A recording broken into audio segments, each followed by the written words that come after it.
Hello? Hello? Hi, everybody. How are we? I hope we're doing good. Oh, hi, Fado. Yeah, I hope you guys can hear me. Apparently we had some trouble with our mics being really low or something. So, yeah, let me know if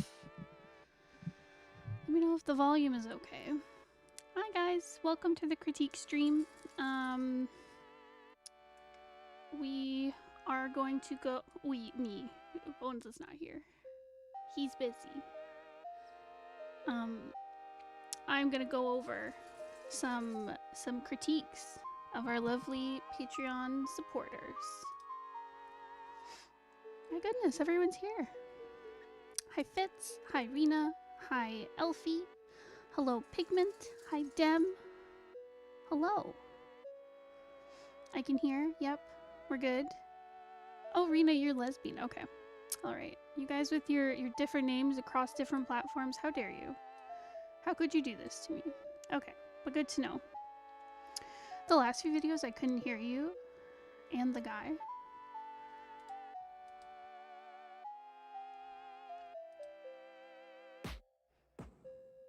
It's me, Fitz. The also gay one. Oh, hell yeah. Who needs bones anyway? Nobody. That's who.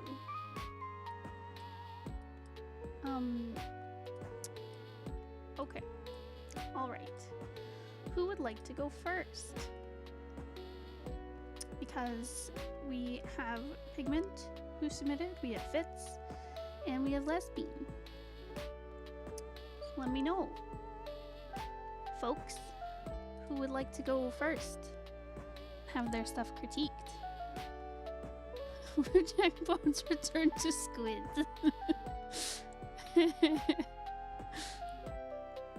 Oh, hey, Doku.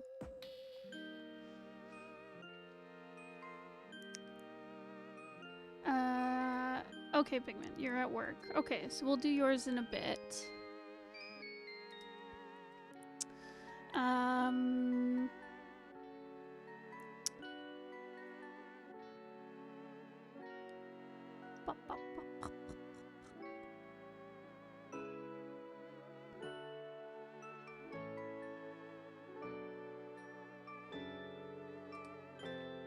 Oh, and Ink's here. I can go after LesBean. Okay. Let's do LesBeans and then Fitz and then Ink and then Pigment. Would that work? Okay. If everyone's all right with that, we'll do it. Oh my goodness. Sorry, I'm getting like a head rush right now. I don't know what's happening.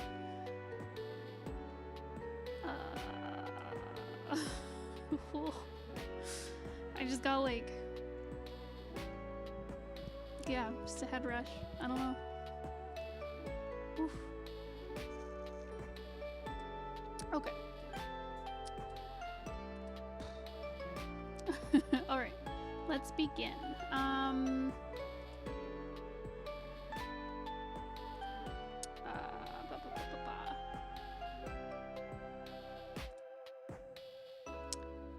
All right.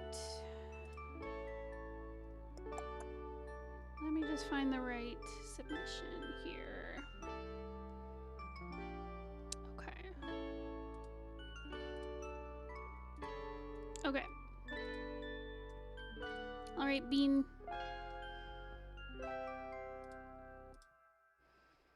Head, no rush. Bad head. I get those. Stay hydrated. Let me grab headphones. All right. Let's go. Let's do it. Okay, so you said that these are some D&D artworks. Everyone submitted like D&D characters. So you kids in your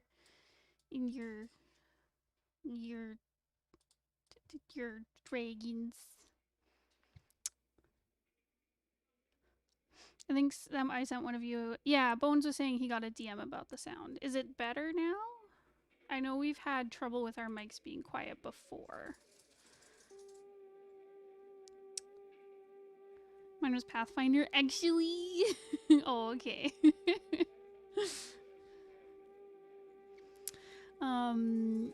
Okay. Yes, anyways, so D&D characters. Okay, 2 are of my players, and then a big old mansion they gotta infiltrate. Okay. So, what kind of feedback are you looking for here?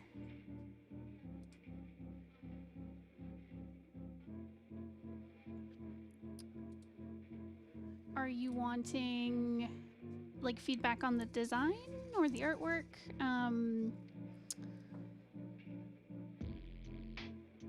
I could do a general one if you're just looking for, like, general feedback, but yeah.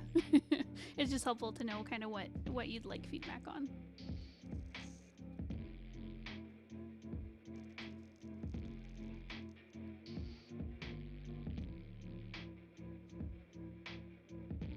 Oh, LesBean's your DM? Nice.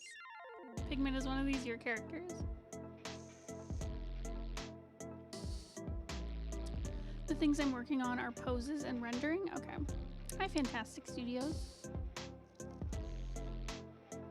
Okay, awesome. All right, so I found with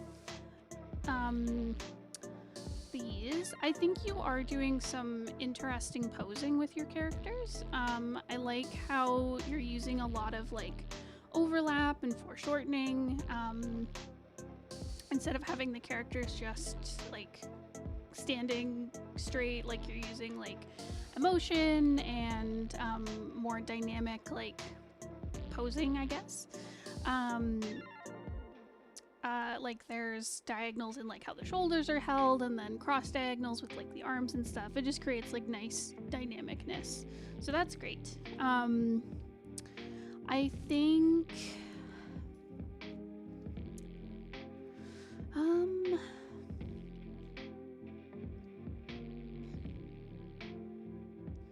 I think there are a couple places where some of the, like each individual piece of the character is like well rendered, but it feels like things aren't connecting quite right. So for example, the way this character, his head is facing. So we're looking at his neck from like face on, whereas because his torso is turned the other way, the shoulders and the collarbone are facing like slightly off to the side.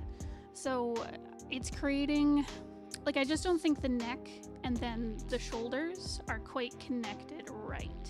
So I think the head is in like a good position. I think you just need to work on the tilting of the head while keeping things attached properly, if that makes sense. So for example,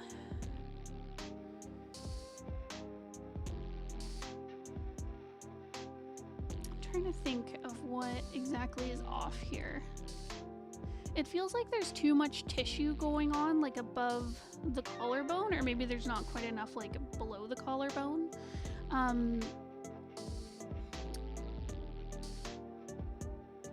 Yeah, but there should be like,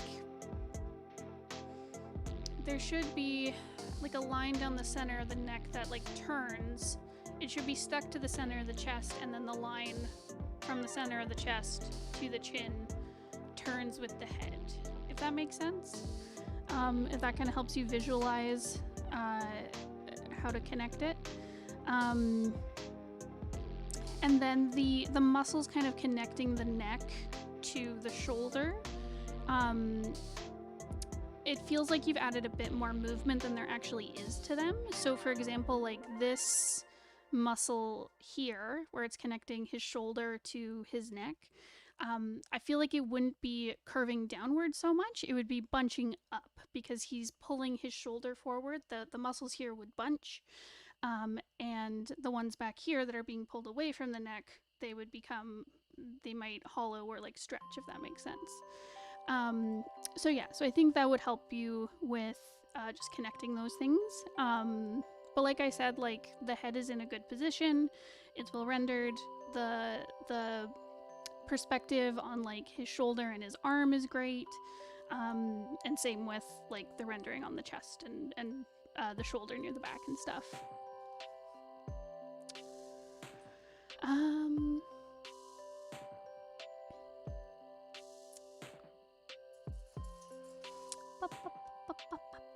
Yeah, so for posing and stuff, I think that's great. For rendering, I like the way you've incorporated a lot of shadows into, I especially notice it on the characters' like body and clothing. I love how there's like these big swaths of shadow to kind of show, it's almost like framing this forward arm and the sword. It's really nice to kind of like use the shadows to your advantage like that, where you have like the drop of the sleeve back here, you have like the folds in the clothing, and it's all very dark compared to like the light fabric, and then the foreground items, so like the sword / dagger he's holding in his arm and stuff, like they're high contrast compared to the shadows behind. And then same with the shadows around like his hair and beard and neck, really framing his face really well. I think that's a nice technique. Same with like as this arm at the back kind of like dips into the shirt. I like how it's got this like nice thick shadow behind it. It creates like a lot of depth, which is really interesting. And I think the one thing I'd say, and I think it is just like a problem of some of the anatomy being off around like the neck and the chest.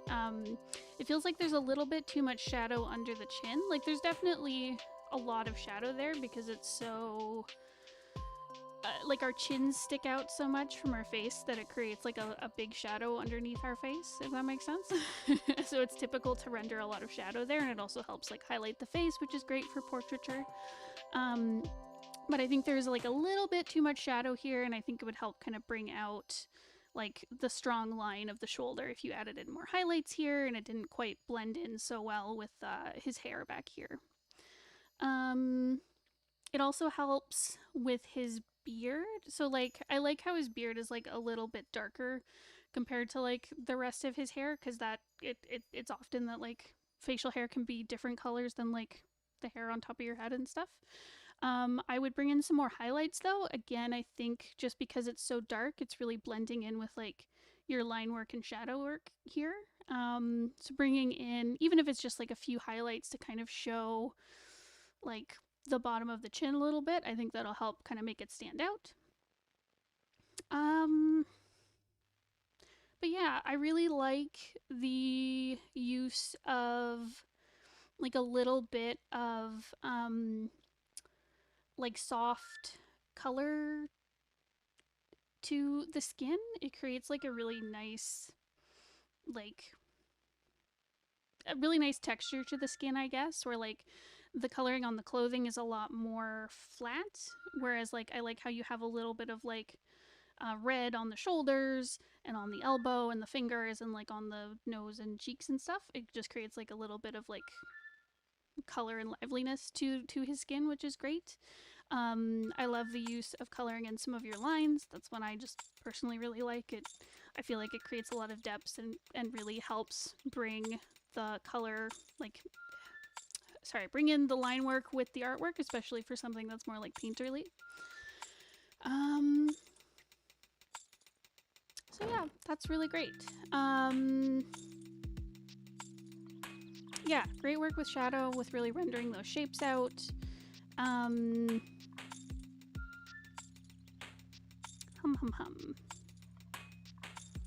I would encourage you, because you do a really great job with your shadows and your highlights, like where you've really used them. So like on the clothes, on his like chest and shoulder, on the hair. Like I'd love to see some more use of the shadow on his face. So for example, like the way he's posed, he's like he's, you know, his brow's lowered, he's got this very intense look where he's like looking up from like beneath his brow, like adding a little bit of shadow kind of beneath the brow to highlight like the brightness of the eyes would be really interesting, or maybe some like a contact shadow where his hair meets like his forehead. Like you don't have to go crazy with it because you want that like brightness in the face when you're doing like a portrait. To really bring attention to it, but just like utilizing a little bit of the shadow that you've used elsewhere would be awesome. And same with on this arm at the front, just like not too much because I like how bright it is because it brings attention to like his stance. But yeah, just a little bit of shadow here and there to really highlight what you want. Yeah, so I think for rendering and posing, that's what I would say. Is there anything I missed or anything you had questions about? Glad to know the anatomy blind spots I got. It's hard. It's so hard. It's hard to know how to draw, because it's like drawing anatomy. People say anatomy as this like blanket term of when you're drawing like a human, but there's so much that goes into it, honestly, because there's like understanding the anatomy of a human physically, and then there's adding your own stylization on top, and then there's putting that into perspective as well. So there's like multiple layers that it's so much more complicated than just like my anatomy has trouble. Not in particular? Okay, I'll move on if you don't have any other questions. So yeah, so same for the second one. I find the use of the shadows for this character is really striking, especially in her hair. There's such great contrast you have going between the like highlighted surface of her hair and then the shadows underneath. There's a really great distinction between like the hair that is like behind her neck and then like these strands that are like up front. And yeah, it frames her face really well. It creates these really interesting lines. I love how you've had these dark shadows under like the parts of her hair. It just makes it feel very like voluminous, if that makes sense. It's obviously like flat straight hair, but like it creates so much volume and shape to it. It's really nice. It's a really great use of shadow and like stylization.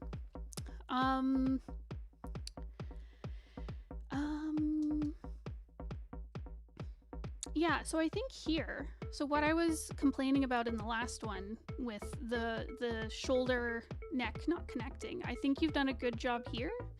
It might be that just the tilt is slightly different, but her neck feels connected to like the shoulders really well, where it feels like balanced in the middle of the shoulders and like everything's connected well. So I don't know, maybe it was just the angle you were drawing at previously. The word is voluminous.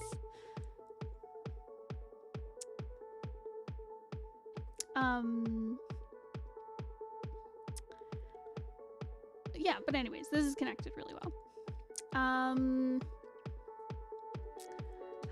I also really love this dark shadow under her chin. It feels like I said before, where like the beard and the shadow were like mixing here. It feels like you've done a good job with using like a very specific use of the shadow, where it really just feels like it's framing the bottom of her face, and then we still get like more shadow on her neck, if that makes sense. Like this feels like a very dark contact shadow, and well, I guess it's not a contact shadow, but it's dark because of where the light would be hitting her face, and then we still get some more shadow to frame out the neck, which is really nice. Maybe it's an angle I'm more comfier at. Yeah, totally.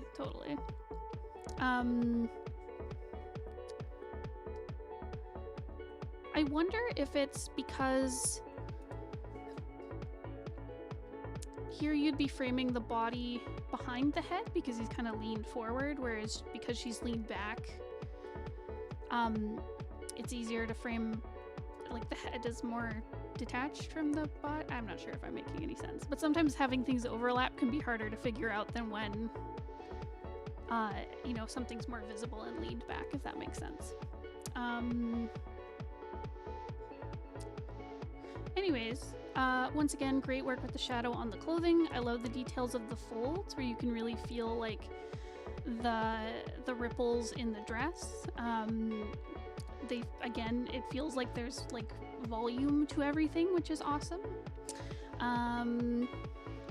I really like, I'd like to see it on this button here, but I love how you can really tell where your light is coming from on this character. Where it's like from above, it seems like it's slightly coming in from the left. And I really like how you have this nice hard shadow on the edge of this button. Whereas here it feels like it's a bit missing. Like I feel like there'd be more shadow at the front and more highlight here at the back. So just paying attention to things like that where, you know, thinner lines where light is hitting and thicker lines or shadows where there's shadow. Just something to pay attention to. But yeah, it's all very clear, like with the way her hand is shaded, where the shadow on the clothing is coming from. Really great work there. Also they, oh, I'm sorry. Yes, they.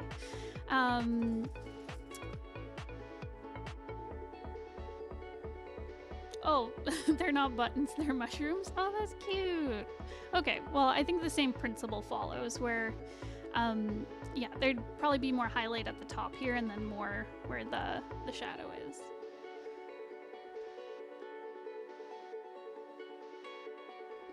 And yes, she they. Okay, cool. Okay, so I think a little spore druid. Oh, that's so cute. I love it. Right. So for the one anatomy thing, so it's hard because there's a layer of stylization on this where like I feel like the heads are like a little bit big and the bodies are a little bit smaller, and it feels very intentional. I think though her arms are a little bit small compared to the rest of her, so I think this front arm is fine, but I think this back shoulder at the back feels a little too narrow. I feel like it would come out a little bit farther, even though it is like leaned back away from the camera. And I think the arms feel like a little bit stunted because of that. Like this back arm just feels like a little bit small. And I think it's the forearm, so this part of the arm, not the upper part. So the forearm feels a little bit too short. I'm also having a bit of difficulty understanding if it's coming toward us or if it's going back. And I think part of that is just because it is very short, so it's hard to tell. And then same with this arm. I like the overlap where you have her, you're doing foreshortening, you're having the hand come towards us. I think it just feels a little stunted around the forearm. It could also be the upper arm. I think it's something about the way the arm on the dress is sitting. I feel like it would be more rounded. We'd see more of like the arm beneath, if that makes sense. Yeah, longer forearms could help. I think the upper arm here just feels a little bit flat, and it could be made more round by kind of turning this sleeve so we're seeing a bit less of it, if that makes sense. So like instead of seeing like say my sleeve here, so we're seeing it kind of flat. If we saw it more up like this, so if that makes sense, you're seeing more of like a cylinder where my arm is showing. I think that would help you with kind of shaping the arm, so you still have your foreshortening, but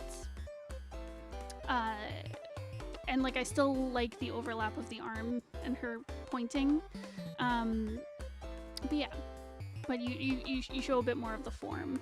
Yeah, more cylindrical, if that makes sense, and kind of tilt it more. Hopefully that okay. yeah, so I think that would be it. There's lots of great movement. I love the work with the shadows. The posing is very dynamic. Again, you have lots of like crisscrossing lines between like the different limbs and the stance and the different elements of the characters. So I think that's all great. Was there any questions you had? Anything I didn't cover?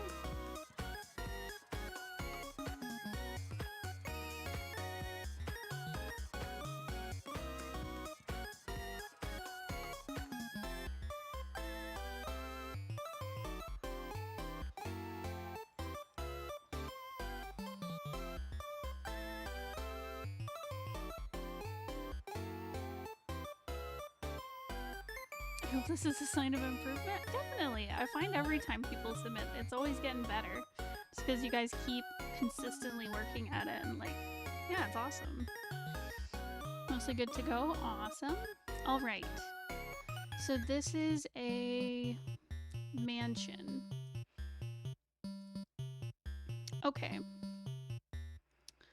So...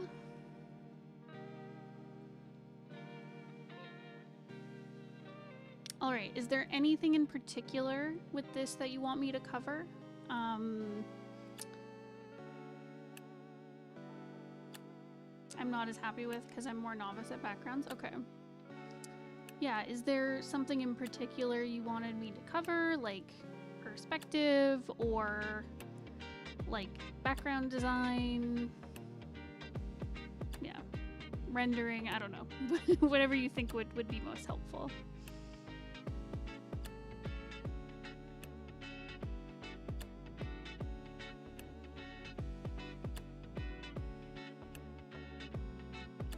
Design and rendering? Okay.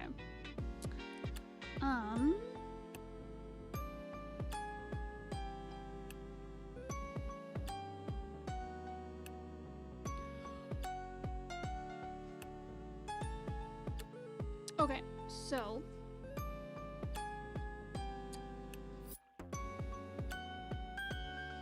I know more or less how to do. I was limited by making a D&D map. Okay, so it's a map. Okay.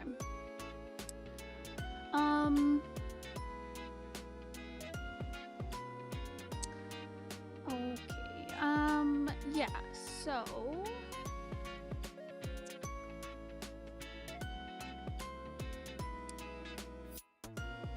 It's...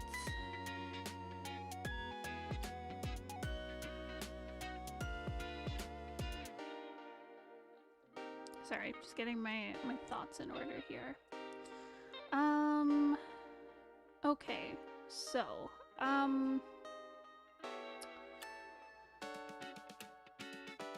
it just wasn't a priority. Yeah, totally fair. Okay, so, I think layout wise, okay, so the design is very consistent. There's clearly like a through line of this gold and red. It looks like there's like snow on the ground and on the roofs and stuff.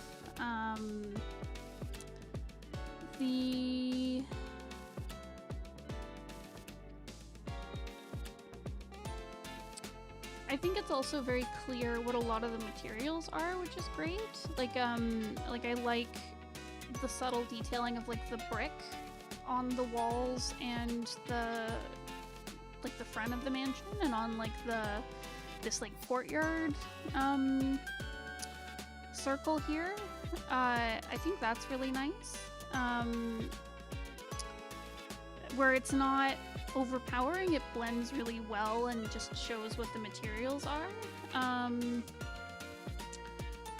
Same with the snow. I especially like it on top of the main building. I think that's really nice.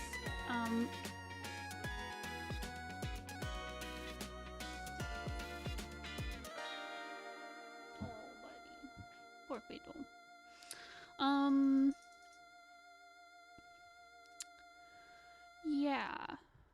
Yeah. But good color through line where the red really brings you to like the important pieces. So like the shape of the mansion, and then this like symbol in the middle as well. It looks like banners.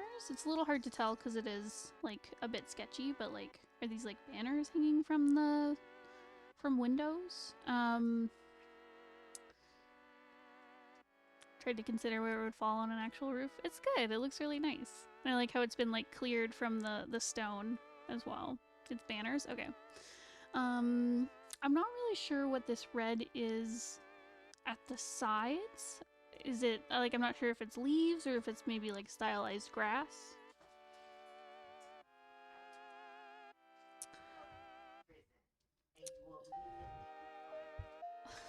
Fado's doing crimes. He's going to puppy jail. It was supposed to be trees. Oh, okay. So I think what would help you would be a little bit of like shadow. You have a little bit of overlap happening here and here.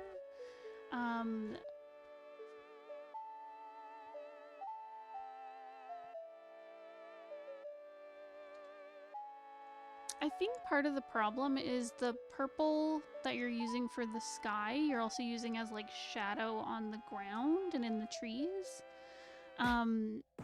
Which could work, but I think you need to like define the structure of the trees more.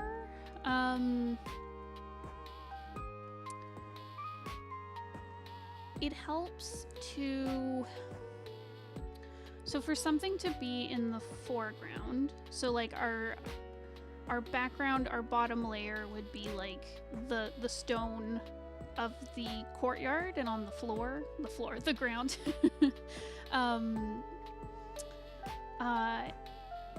where we'd probably want the most focus to be, because that's where your players are going to be like walking, right? I'm not sure if you're going to be putting like pieces on the map or something, but anyways, that's where you want your players to look anyways. It helps to, when you're drawing focus to the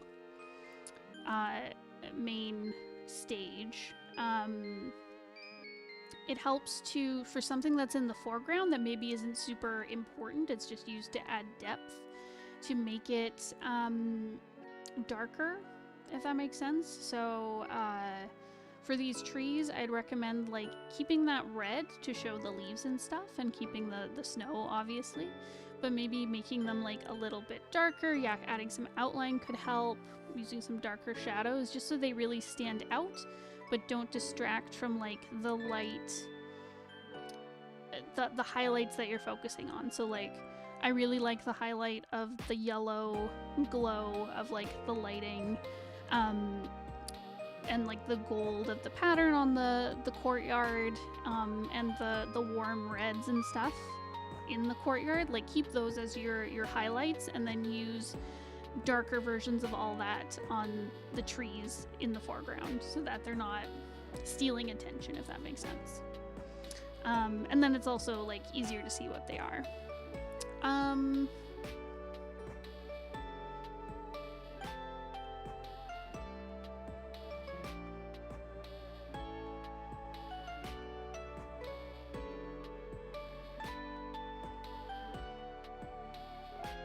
Yeah, I think it's hard because it's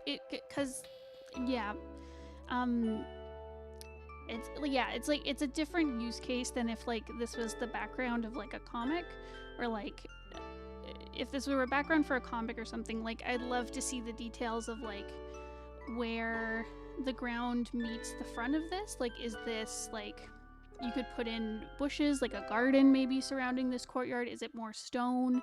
Is it grass? Are there paths leading away from it that lead to other parts? Because clearly this is like walled in. If they're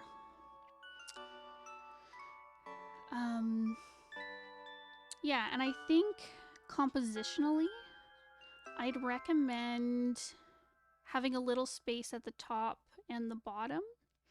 So right now the bottom is like flush with the edge of your courtyard here. And having a little more space below it, like maybe showing like a path leading to it, like stairs, or I don't know, a stone path or a dirt path, whatever you need. Or even just showing like the trees kind of crowding in. I think that would kind of help with keeping the focal point on the courtyard and the house. Right now it just feels very bottom heavy.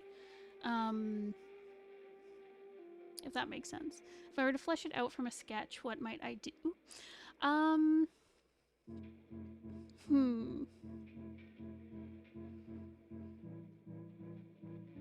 More so a rendering thing.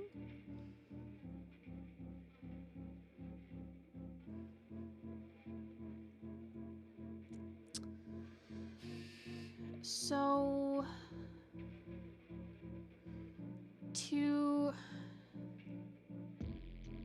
yeah, if you were to render it out more from the sketch, I would start with blocking in where your shadows and highlights are. I always get stuck on how to flesh out the backgrounds. I think it's helpful to figure out what you want your focal point to be in the background, because similar to like when you're drawing a portrait of a character, you probably want the focus to be like on the face. So that might be where you add like the most lighting, for example. Same thing would go for a background. So with this example, like, do you want the focus to be, well, I'm guessing because it's a map for your players to go on, you probably want to show them like this courtyard with the sigil. I'm sure that's important to your story. Showing them the path that they need to go down. So I'd highlight, you know, if you want to lead them to going through this front door, or maybe you want to show them like, oh, there's a path over here you can go to, like figuring out where you want them to focus. And that could be multiple places because it is a map. And making sure that those are highlighted. So with contrast, it can either be the darkest point or the lightest point in the composition is where you want them to go. So let's go with the lightest one, because say this is like a dark, snowy night, and you want to show them like you're going into this manor, right?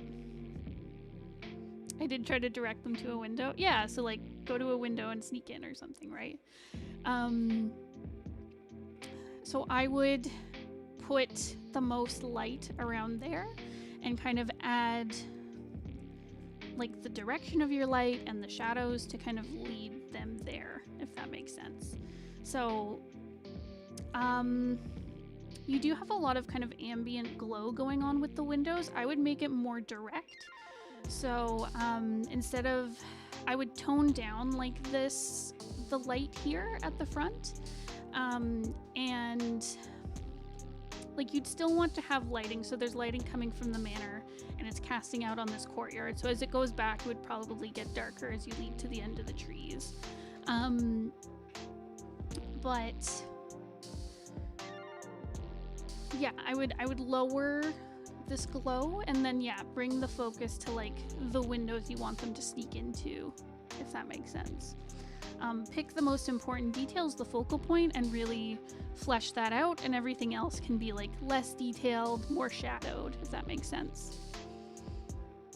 Yeah, I hope that's helpful. It can be really difficult, especially for a map, because I find with maps, like, you want, the point is to show them all the different directions they can go, whereas like if this was the background for a comic, you know, you'd want, I mean, I guess it would be similar. It'd be like you want to frame what you want your reader to look at. Yeah, but definitely start with like the focus and then start adding in like your light and shadows, and then from there kind of build up until you can get to the small details. The insignia is the main antagonist's organization album. Oh, okay. Gotcha.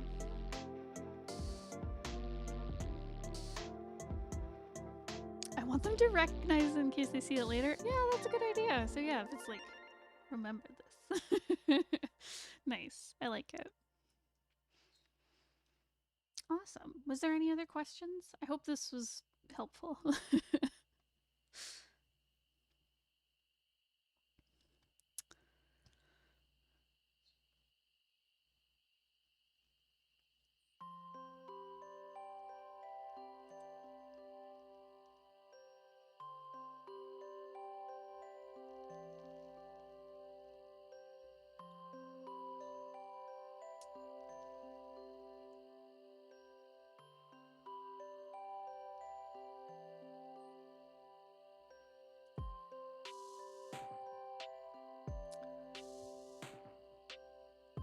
This is helpful. Awesome. Nice, nice, nice. Hell yes. Awesome. Well, thank you for submitting. Alright. Fitz, you're up next. Never skip neck day. Exactly.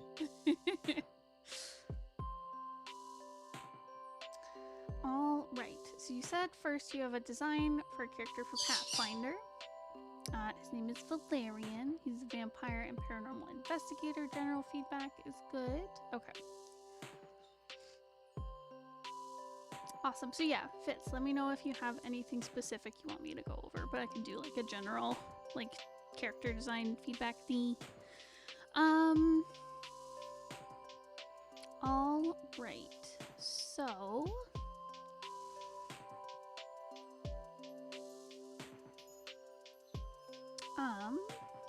mostly design and stuff. Okay, awesome. So yeah, so I find that I like a lot of the silhouette shapes you're using. Like I like this kind of like S curve kind of point thing you've got going, like with the tails of the coat and the shape of the hat and like the shape of the collar and stuff. Yeah, and even like there's a little bit of like the same kind of shape in the what do you call that? That little like cloak part of the coat. So yeah, so that's really great. And it's even in like the point of the shoes. Again, I think you've done a really good job with like putting that shape through line on the character. Capelet maybe? Okay. Or capelet, yeah. One of those. Yeah.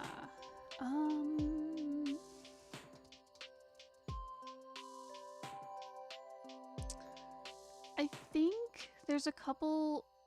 Okay, so overall, I like the color choice. I like how you've gone with like a more desaturated color palette. That makes it feel very like dark fantasy, kind of Victorian. I'm getting Bloodborne vibes. So yeah, so I think it fits the subject matter really well. And I like how there's like a hint of kind of brown in the black colors you've used, which I'm sure is like an offshoot of the red, which is great. Again, it gives it that kind of like old-timey feel, like that vintagey old-timey feel to it, which is nice. I think there's a little bit of a contrast issue around the chest and arm area.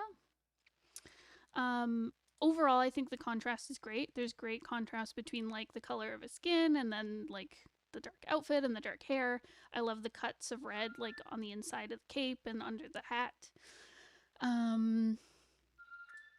But I think, and it's hard because I know you probably want him to have like dark on dark clothing, if that makes sense, because he's a vampire. It's all gothic and cool, right?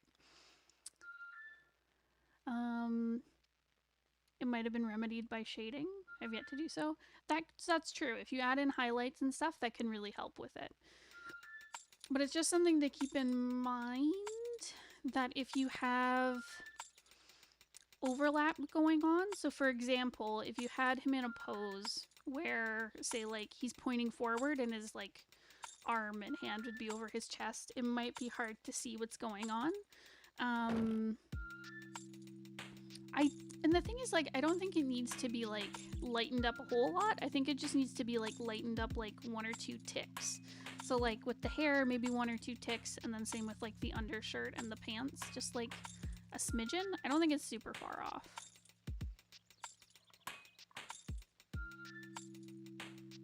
I could have turned his coat out more so his arm would be more in front of the red. Yeah, that could help. I do like how you have the cut of his hand, like the really short gloves, because that does help with like readability. Yeah. So I think just 1 or 2 ticks, because then you won't lose like the feeling of it being a dark color with the shirt and the pants and the hair, but I think it'll help with like readability a little bit. Man, the trouble with characters who are all black, it's so hard to get that contrast. Oh.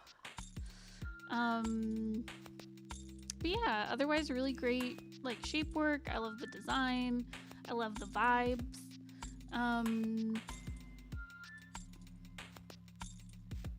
I like the line work. I think you've done a really good job with like where you place like the thick and thin lines as well.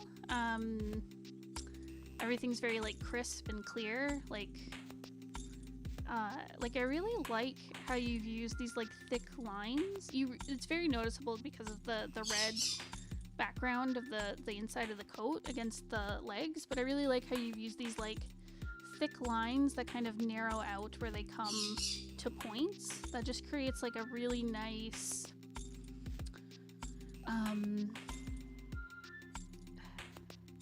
it creates a lot of movement in the line work, which is really nice. So like I like how it's like very thick here where his pants like begin to flare out, and then it gets a little thin, and then it gets thick and thins out near the knees and stuff. It just creates like lots of nice movement and volume. It's really great stuff.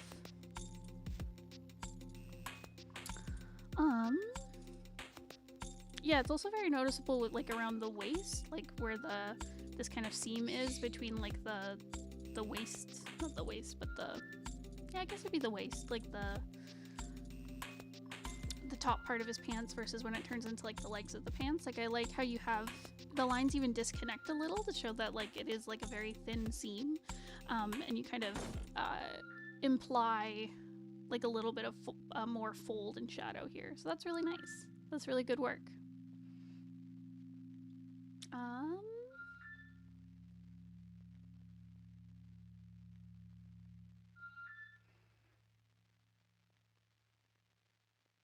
I also really like the stance. I find his foot here feels very planted on the ground. I think that's a really nice touch.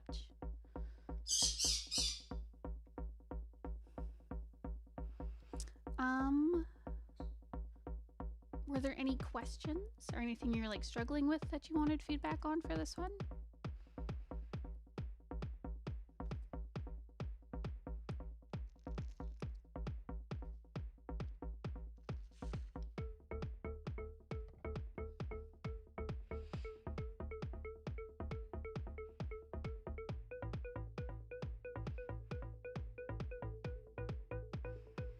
How does the face look? I tried sketching the expression more loosely.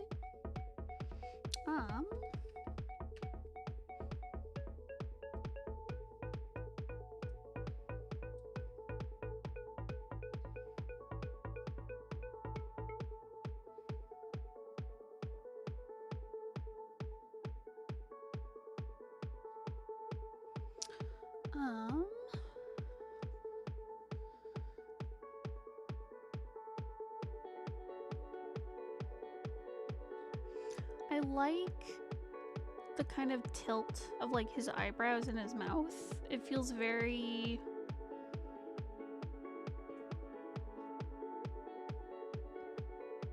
like snarky without like the maliciousness of snarkiness, if that makes sense. Like not quite mischievous, but he feels playful with the expression.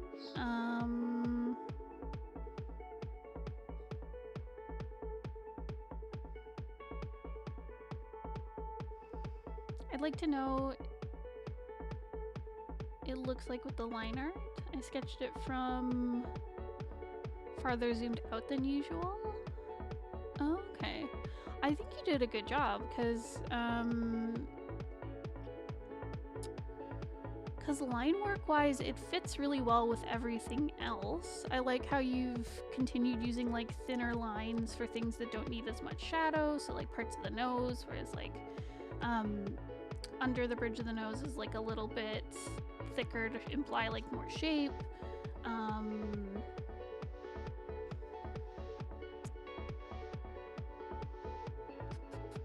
Yeah, it feels very balanced with the rest of the piece.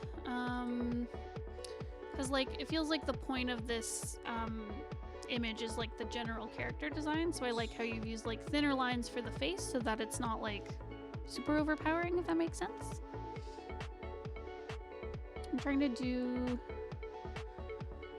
tried to keep everything looser and then I lined it all a little zoomed out. I've been trying to do that more, keeping myself in check with my zoom. Oh, okay, that's interesting. Are you finding it's helping you with like keeping things like from getting stiff, or like from what would be the word? Like it's helping you see like the full picture, if that makes sense?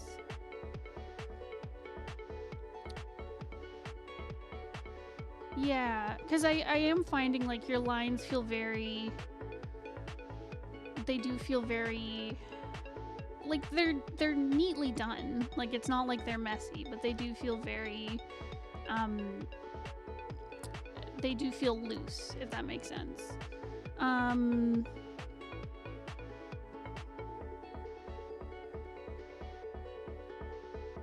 Kuroe, how dare you be late? I'm very upset with you. No, you're fine. Hi Kuroe.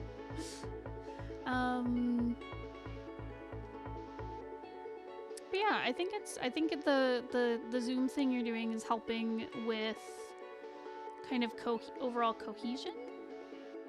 I think it worked out really well. I've also been trying to do lines faster as opposed to slowly trying to perfect them. Yeah, so that's actually a really good technique for keeping your lines like really smooth and dynamic. So yeah, awesome work. Did you have any other questions?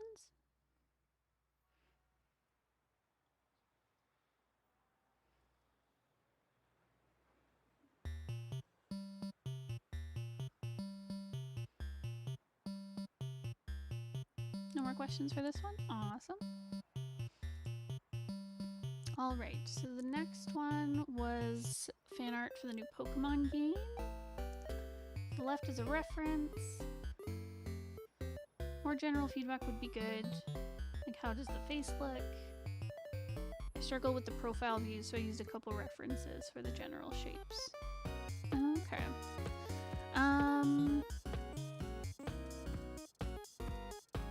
Okay, awesome. So, specifically on the profile view,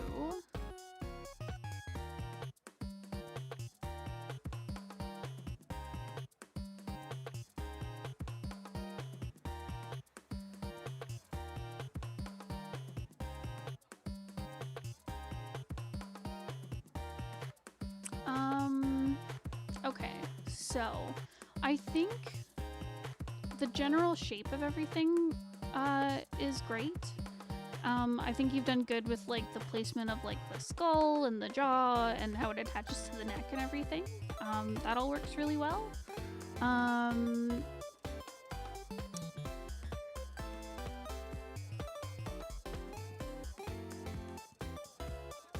also like what you're doing with the shading. Like I like how you've done some like soft shading to really like hollow out his cheek and really sculpt like around the eye and the forehead.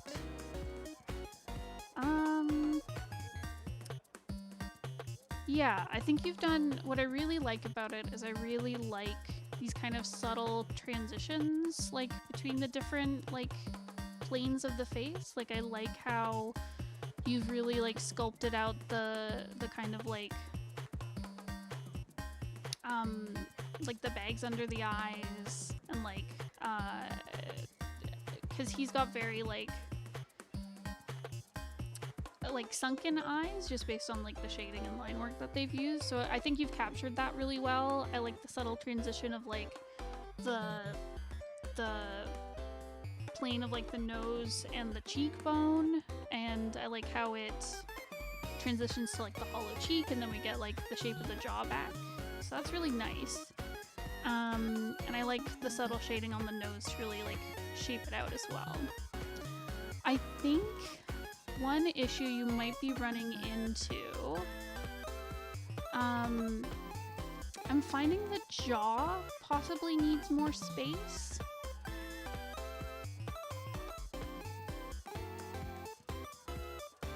Yeah, I think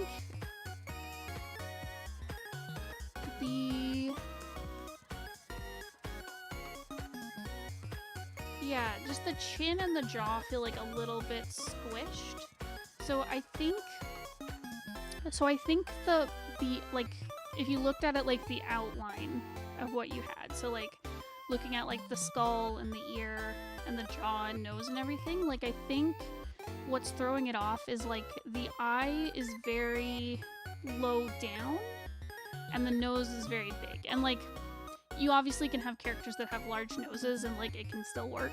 So I don't want to discourage you from doing like features like that. Like the mouth to chin area isn't big enough. Yeah, exactly. It felt like a lot of focus went into like the eye and the nose, and then yeah, you lost space for the chin and the mouth.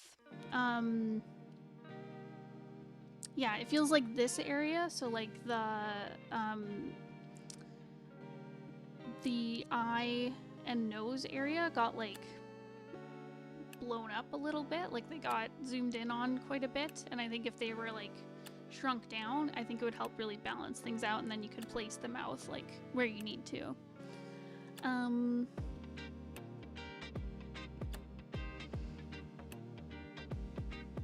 Yeah.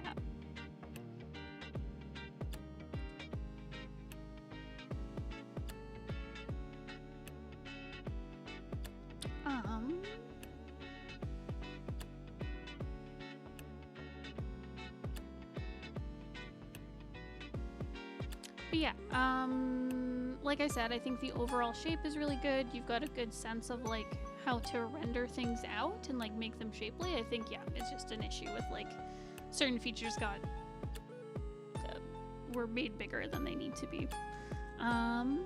Alternatively, you could make the jaw bigger, so you could keep like the size of like the eye and the nose and mouth, and then just add more room for the chin and the jaw. I think you'd have to rework the shape of the head and the ear and the neck though, otherwise like it might just feel out of balance. But yeah, so that's another way you could approach it.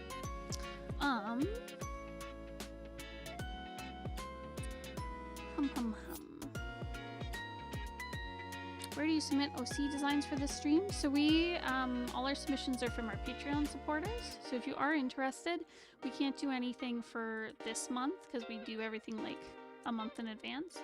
But if you were interested in getting your stuff looked at for next month, you can find our Patreon down below and sign up there. How does the composition of the vines look? So the vines in particular, I really like the way you have rendered them. There's a lot of like shapeliness to it.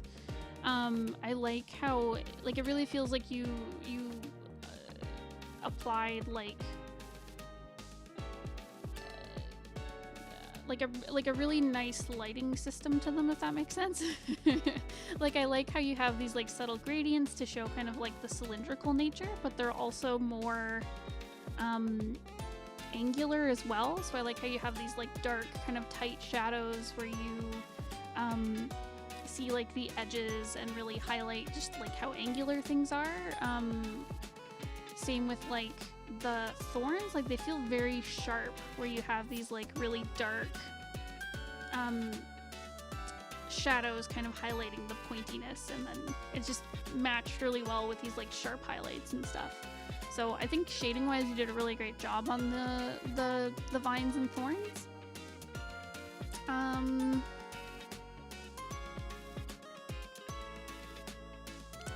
Compositionally, I think it also works really well. Like you have, I like how you have like the vines kind of like pointing towards his face, like framing around like the back of his head and pointing to the chin.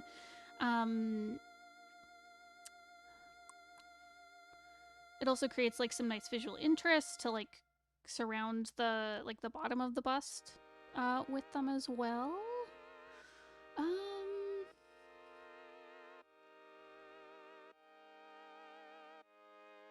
I think compositionally it works. It might be a little bottom heavy. You may want to add in some elements kind of like surrounding the face a little bit more, if that makes sense. I'm not sure if you'd want to use like... You could do maybe like a frame with the vines. You could use just like shifting like colors in the background. Just like a little more focus around the face, because it is very bottom heavy with like the content. But I like your idea of like framing everything with the vines. I think that's a really great idea, and I think you've done it well.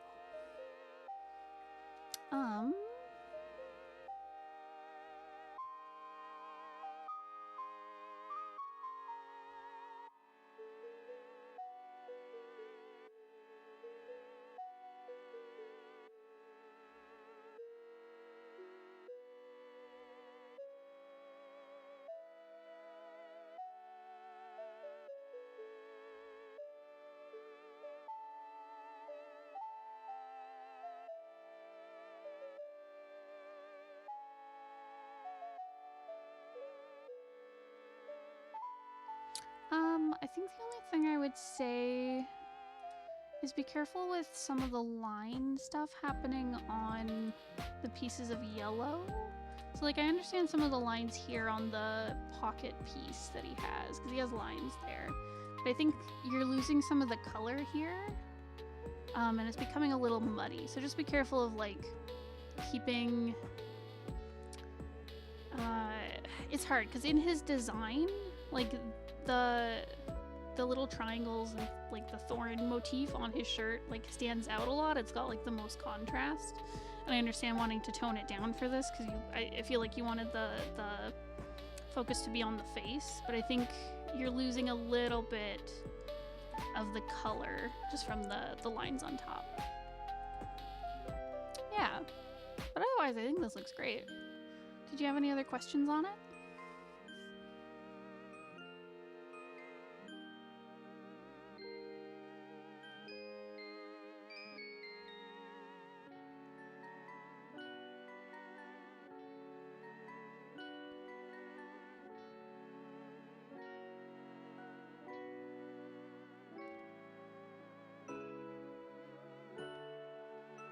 How does the torso area look in terms of depth and anatomy? I think his shoulders feel a little bit narrow and a little bit too sunken, if that makes sense. Maybe not sunken. I think they're very narrow in comparison to like the size of his neck and his chest. I'd recommend making the shoulders, like pulling them out a little bit further, especially this one feels a little bit stunted. I'd pull his shoulders out more. And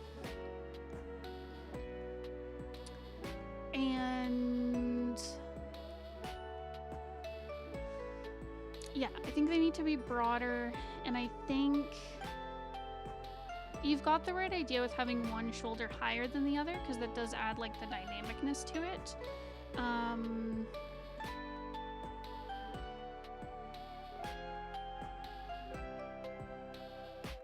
What am I thinking here?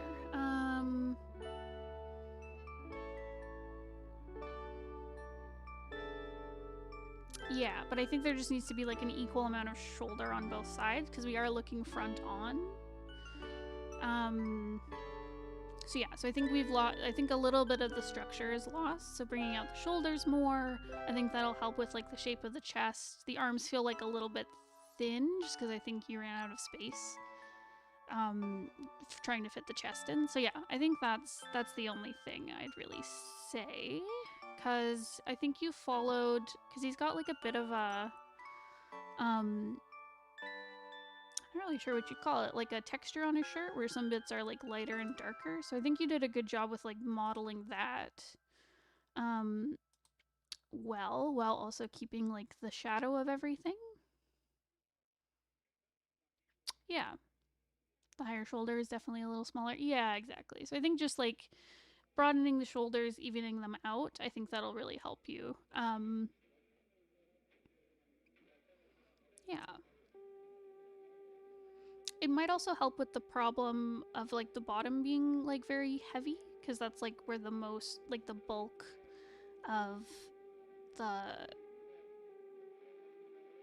stuff is, if that makes sense. Whereas like if his shoulders are a bit wider and like the jaw fills out a bit more, it might help you with like balancing out the composition. Yeah. Yeah.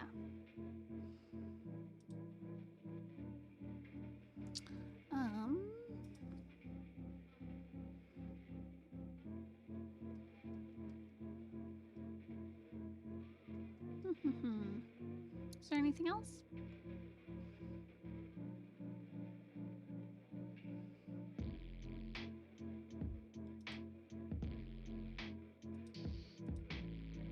No more questions? Awesome.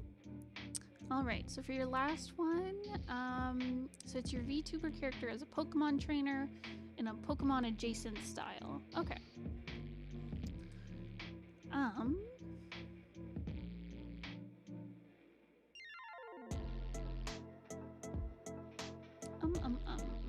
Let me see.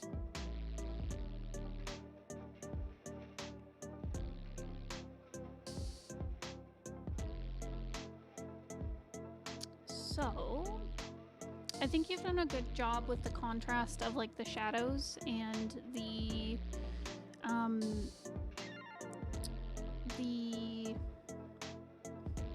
like the shadows and the highlights, like the contrast between that, I think works really well.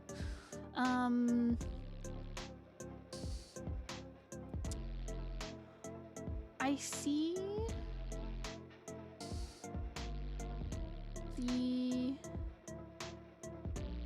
I tried to shade it like how Pokemon shades some of their characters. Yeah, definitely. I think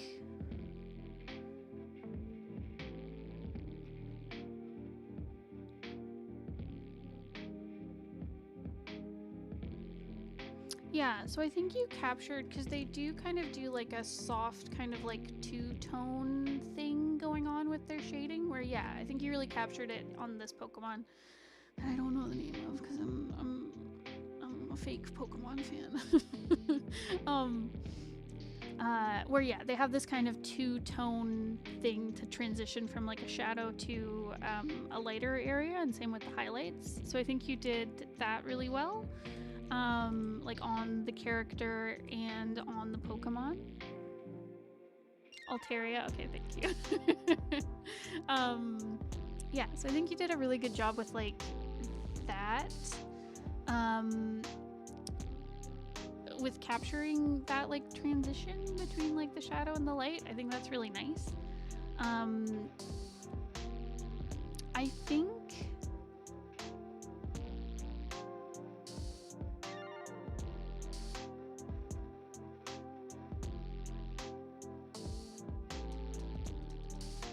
what am I thinking here?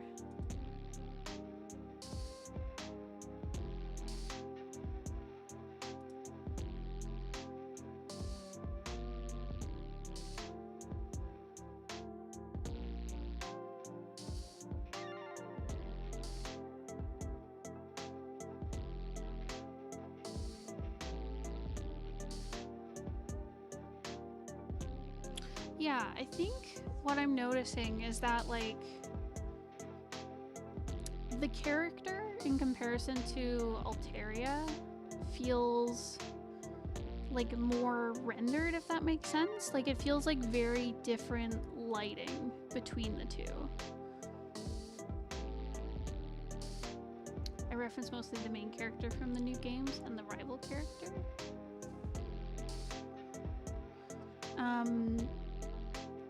Yeah, where the light on Altaria is hitting from like the top left, whereas the light on your VTuber character seems to be coming in from the right. Yeah, it feels the lighting feels like it's coming from like different spots, because if it's like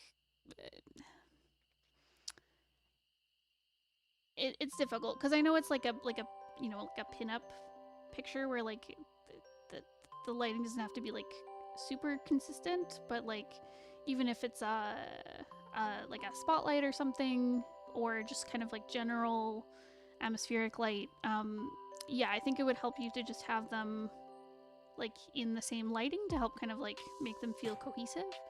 But yeah, just in comparison, so your character is rendered with a lot more detail. So you have these very like dark shadows beneath like every like wrinkle and in the clothing, and like every little shape and detail like on the arms. Like for this one especially, like you've got this like strong light on the forearm, and then these like heavy outlines around both sides of the forearm to make it feel very cylindrical.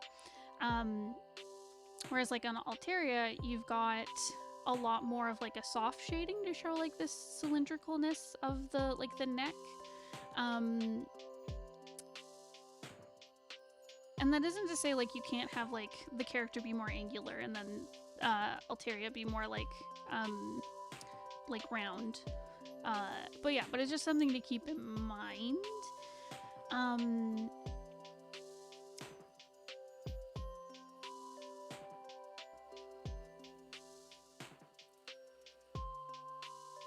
That art is years old by now. Okay, how about I look at the new, because I haven't seen the new Pokemon. Is it Pokemon Violet?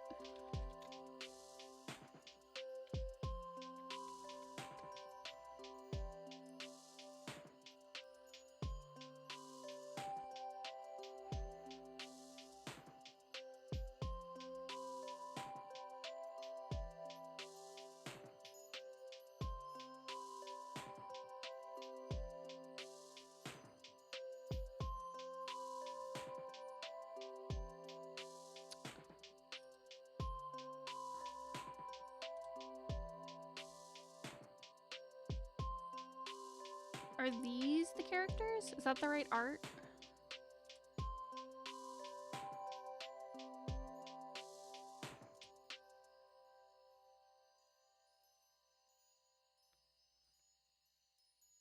Reference the Gen 3 art. Okay.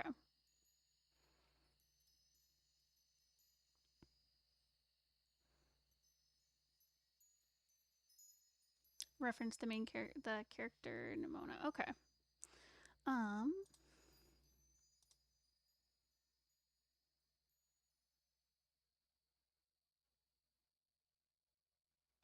I will check who that is.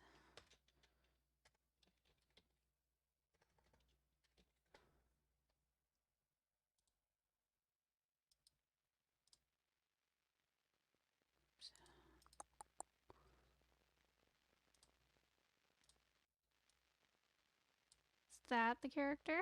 Did I get it right?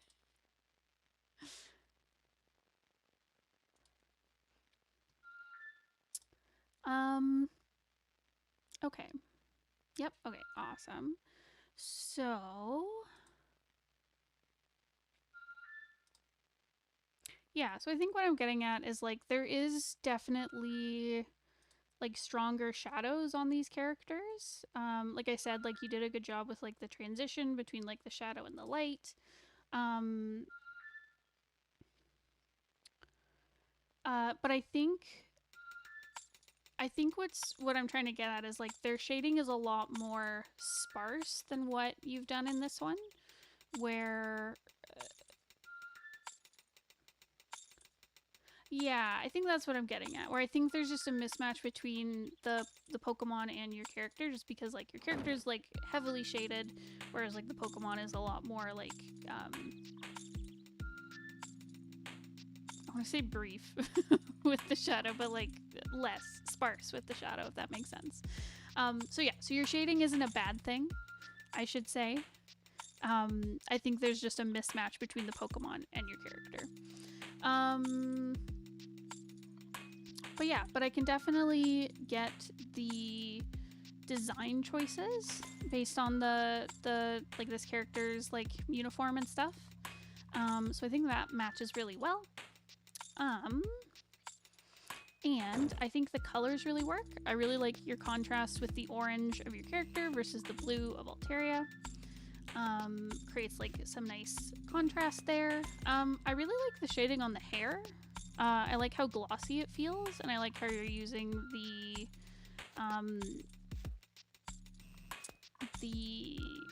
what am I thinking here? Oh, okay. So the background is based on the game cover art for Scarlet. Okay.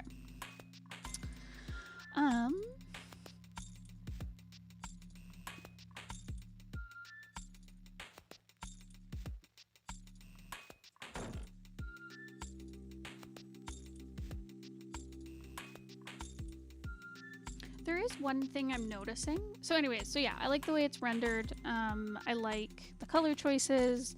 I really like how you've done the hair. I like how you've done this hand around the Pokeball. I find it's very, like, well balanced, if that makes sense. And I like how there's, like, some nice depth with, like, I can tell the hand is, like, curling around the Pokeball, so that's good. The one thing I am noticing is that you have, like, a vignette kind of thing going on with the background, which might be, like, based off the cover art, where it's, like, lighter in the middle and then it gets, like, more shadowy or darker as it goes out. And I'm noticing, like, the same thing is kind of going on with the character, where they're very, like, highlighted in the middle and then it gets, like, more shadowy as they go out. So a lot of focus goes, like, right to the middle of the character. So, like, I'm mostly looking at, like, the pants and the shirt and the arm and stuff. And then my attention goes to Altaria because they're, like, the other bright object in the composition, whereas, like, I don't look too much at, like, your character's head and the Pokeball and the feet, just because they get darker as it goes out, just because you have, like, the brown hair and, like, the dark shoes, whereas everything in the middle is very bright. So that might be something you want to change for further things, or just something to keep in mind. Yeah, the face could use some highlights, making sure the top is bright, to stand out against the kind of vignette-ness of the background.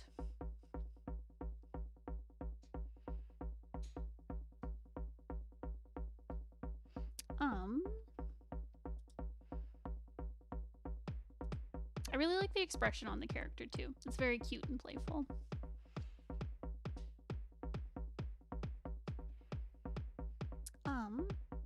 Is there anything I missed or anything you had questions about? Hopefully this was helpful.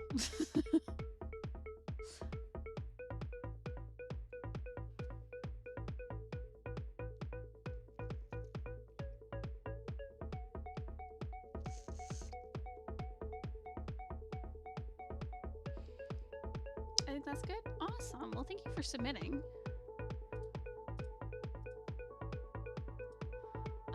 Okay, so I think the next person was Ink. Ink, I will look at your stuff in one moment. I just need to take a quick bathroom break. I'm sorry, I've been chugging water. So I will be right back.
I'm bad.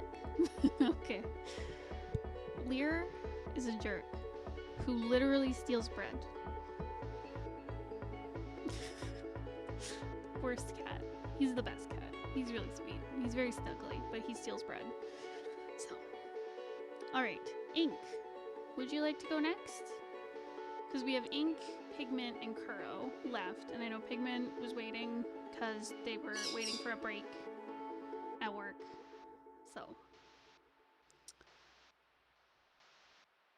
are they good at giving art critiques to cat? Yeah, he's really vicious with it, but like he gives really good advice. So yeah, you know, he's like the Gordon Ramsay of like art critique.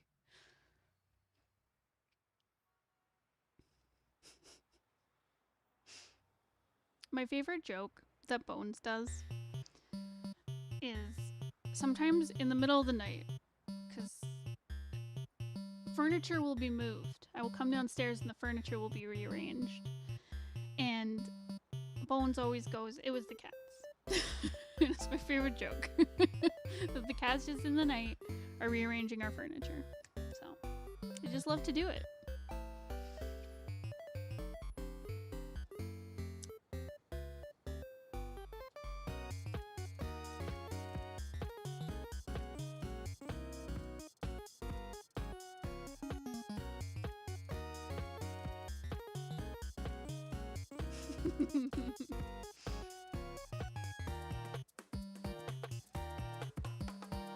Alright, Ink.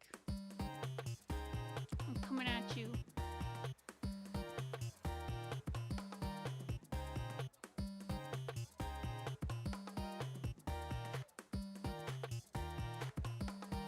Okay, so you're looking for general feedback on the world narwhal.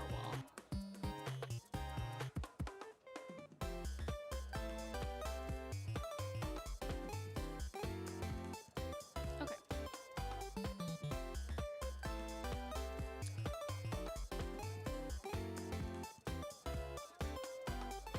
Alright, general feedback.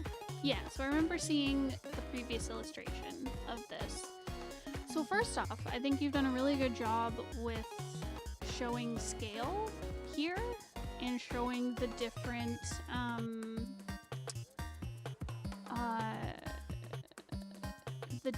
like surfaces, the different planes they're standing on. So like I love how like for scale you've got this person standing up on top of this like cliff face and they're tiny compared to this like huge creature on the beach.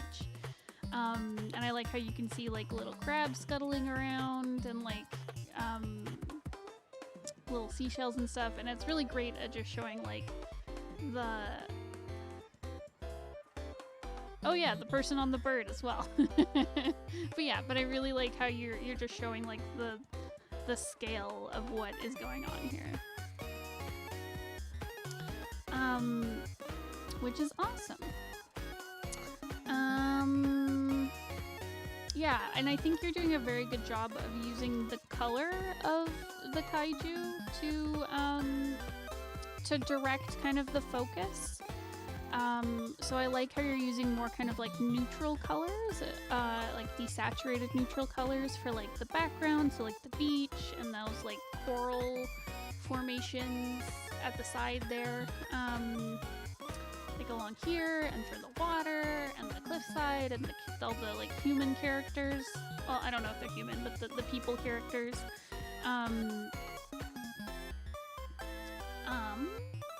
Yeah, and then the kaiju gets like these like bright pinks and teals and greens and stuff, and really stands out. And obviously they're like in the focal point of the image, and it has like the most like detail and visual interest. So I think you've done a really good job like compositionally and with the color.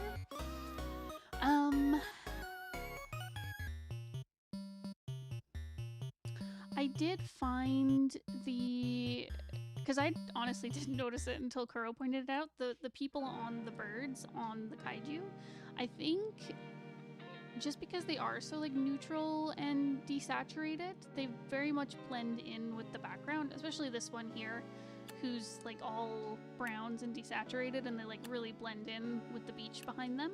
I think changing the contrast somehow, like maybe making them darker so they stand out. It depends. It depends where you want the attention to go. Like if you want to show them like running all over this kaiju and really highlight it, I might make them darker so they stand out against like the bright pink, or the really light pink, I should say. So that's something to think about.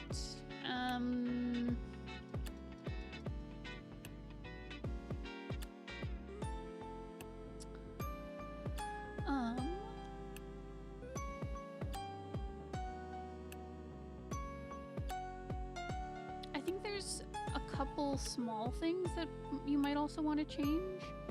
So one of them is the size of the line work. So I like how you have these very thick lines on the narwhal kaiju, especially for like the parts of them that like come towards the camera. So I like how you have this nice thick outline on like the fin, and same with the horn and like the tail and stuff. Like as it comes toward the viewer, it gets thicker. That's a really great way to show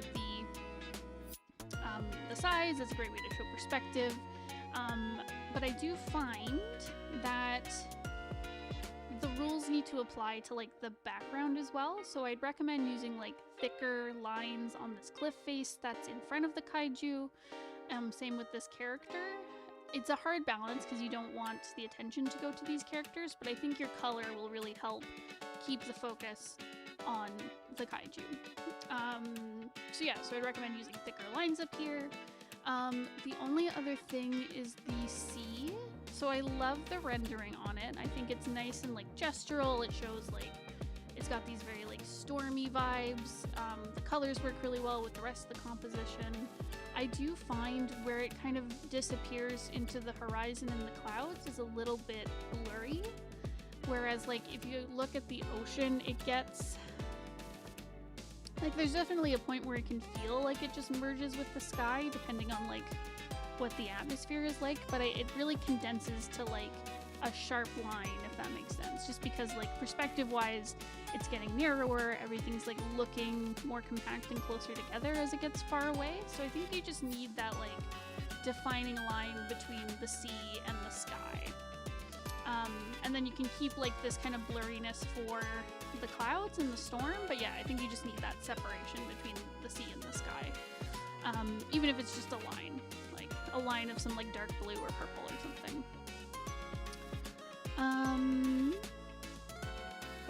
Yeah, otherwise this looks great. I love the shading on it. Everything looks really like in good perspective. It all meshes really well.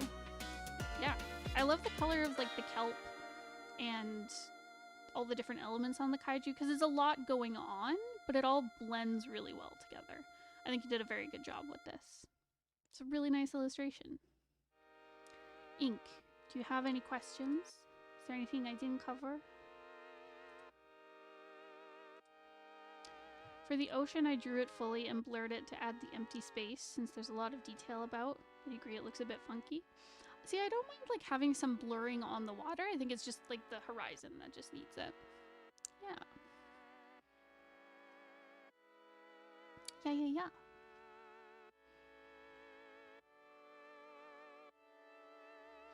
Let me know if you have any questions.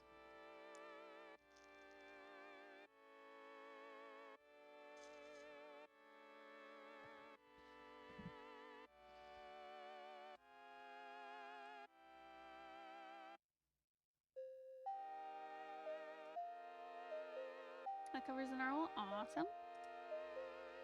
So we'll look at your character designs. So I think you asked for like a vibe check. And then shape language and do the designs feel cohesive. Okay, awesome. And yeah, I think you sent a design for these characters before, and they're from the same universe as Relic. They're like a team, I think. That's what I remember. Okay, so vibe check for Nira. She seems tough, and like don't mess with her. She'll punch you. She gives off okay, I feel bad. Part of this is coming from because I've seen the previous designs and I think like I know a little bit about the characters from what you've said. But she gives off kind of like rogue thief vibes, maybe ranger as well. I love the love the tiny crossbow. Listen, we all need crossbows we can fit in our pocket. Okay.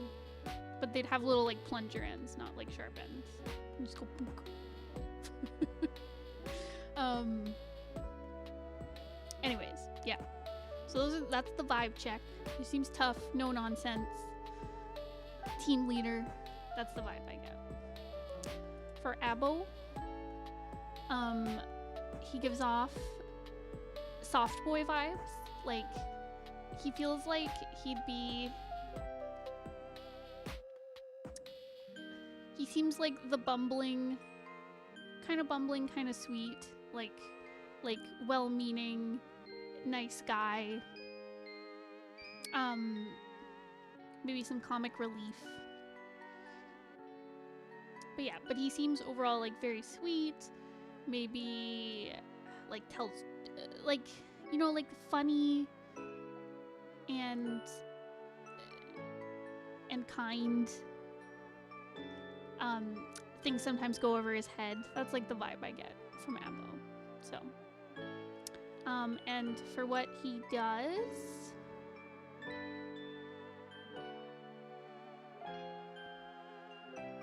I'm not sure.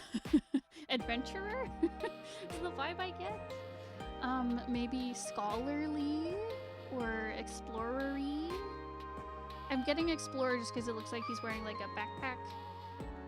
And scholarly, my brain's just like his backpack is full of books, but I have nothing pointing to that. That's just where my brain goes. So anyways, that's the vibe check. Okay.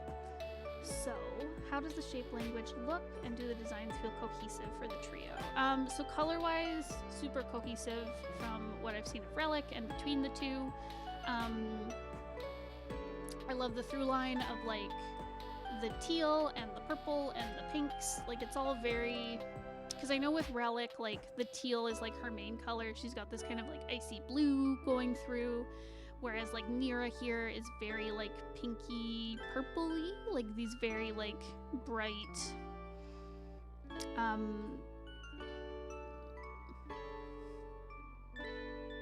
these like bright cool colors. And then for Abo, it's still like that purple and blue shining through, but it's a lot more kind of like toned down natural color, like more pastel-y, kind of desaturated, brought into the more kind of like soft sepia colors. So they feel cohesive. Like, I could look at all of them and be like, okay, they're on the same team. They have like the team colors, but I like how each of them has its own like flavor of the colors. Yeah. I honestly would worry a little bit about Abo not quite fitting in with them. It's hard because I like how you've brought things into this more kind of like neutral color zone, like with the exception of the teal like details on him. But I'm worried he might stand out a little bit against Nira and Relic, who are a lot more like brightly colored. So it's just something to consider. You could possibly, it might help to have more details on his coat or his outfit to bring in more of those kind of like bright colors. So you could add like, I don't know, a hem to like his sleeves or the bottom of his coat, or like maybe like a sewn on section, like you know how some clothing might have like patches sewn into it for a design, like maybe using some darker colors there. Like, it doesn't have to overpower his design. Like, I like this kind of like softer purple. It really matches like with the browns and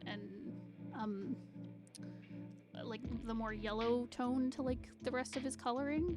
But yeah, I think you maybe need to bring in some of the dark teal or the dark purple somewhere just to kind of fit with Relic and Nira.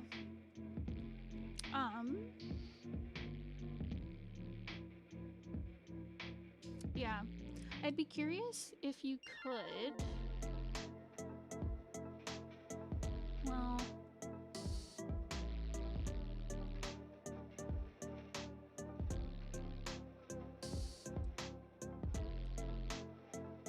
Yeah, I'd be curious. I'd definitely like be curious to see them in a lineup of the three of them.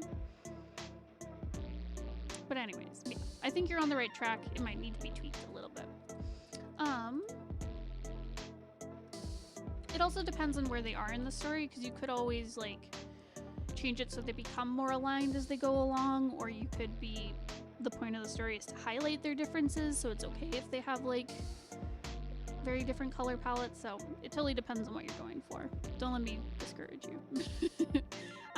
Okay, so as for shape language, so for Nira, there's definitely this jagged edge to everything on her. So like her hair has these like little jagged like fluffy bits, and like she's got like texture to her ears, and like there's like rips out of her sleeves and the pant legs, and there's like spikes on all her gauntlets, and even her knife is serrated. Like she's got these very sharp jagged edges to everything, which I think like comes through pretty well on everything. Like it's very easy to see and understand.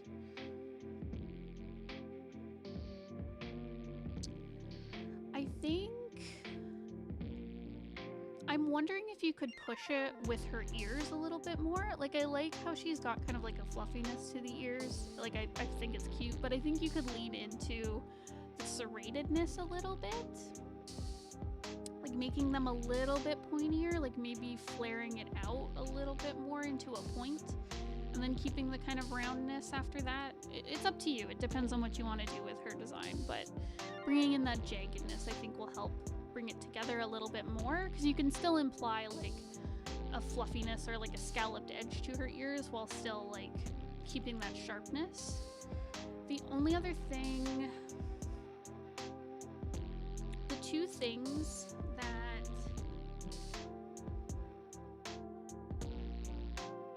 I'm not sure are working would be the point on her boots and the cutouts on her sleeves and pant legs. So I'm not sure about the point on her boots. Like it could work. It just feels a little like tacked on, and I feel like it needs to be like leaned into more, like bring out more of that like pointed, big serrated edge. Like she has like these big points to her, like the points on her gauntlets, and like the flares on her bracers, and like the point of her shoulder pad, like, and then for the boot it's like a very round boot and just like a little point sticking out of it. And I feel like you could lean into like the sharpness a little bit, whether that's like I'm assuming she's using these to like climb.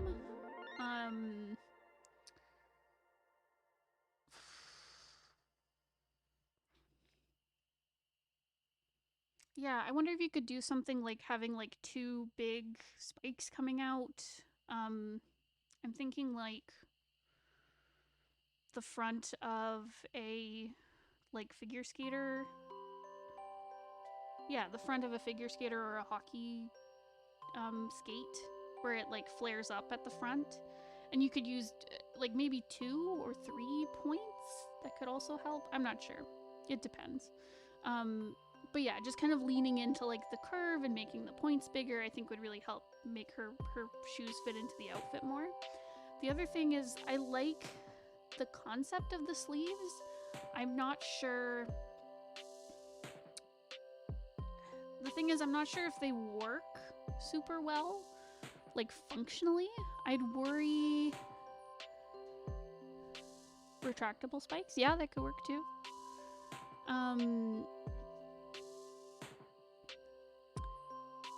Sorry, I'm just thinking functionally with the sleeves, where I feel like if she's moving, like these points would like move and flap around. Like I'm not sure if they'd give you the shape you want.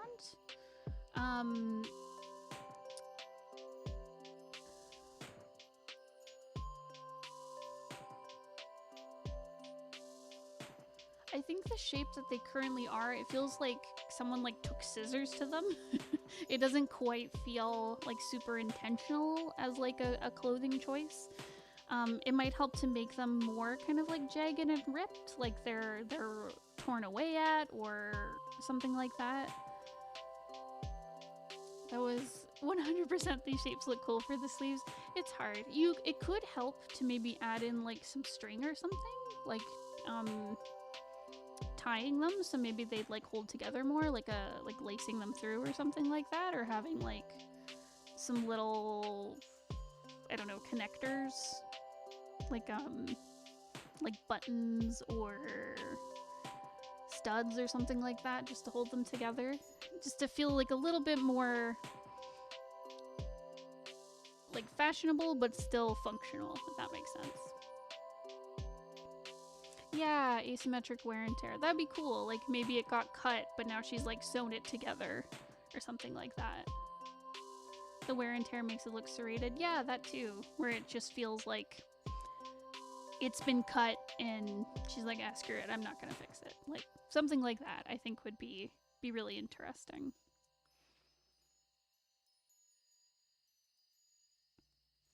Yeah. Were there any questions about this one? Anything I didn't cover?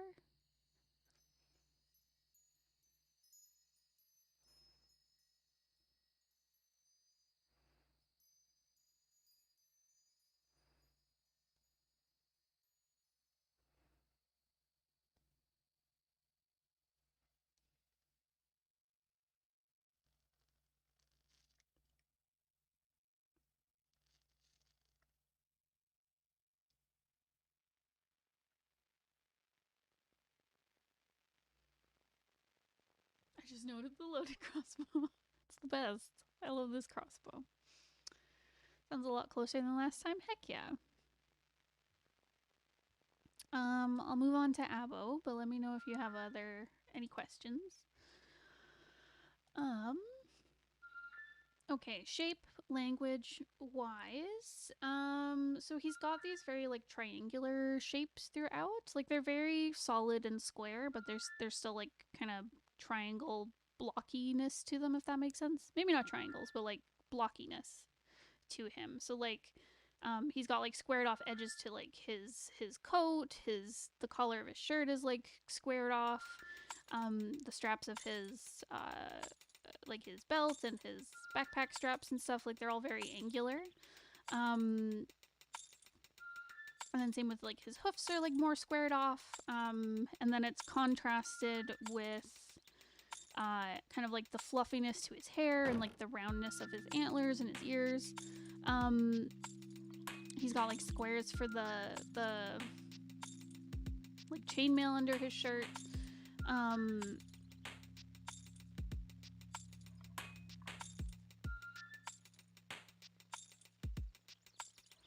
Yeah, I'm wondering if... So I think the contrast works well, because it's consistent, like, within itself, if that makes sense. Like, what he's wearing is very angular, but, like, his physical self is very, like, soft. But there's, like, a squareness underneath to him, if that makes sense. Like, he's got a very square face, for example, and a square kind of, like, body shape.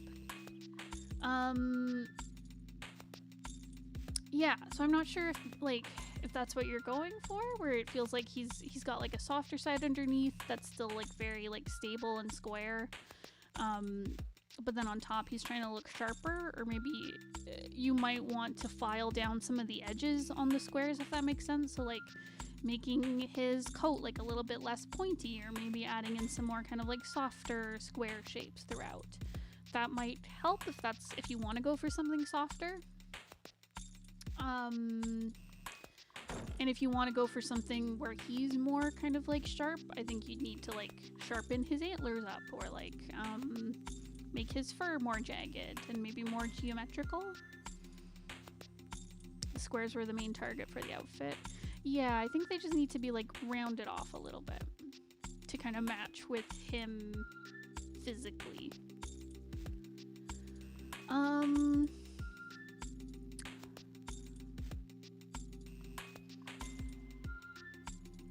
I feel like also his legs are kind of missing something.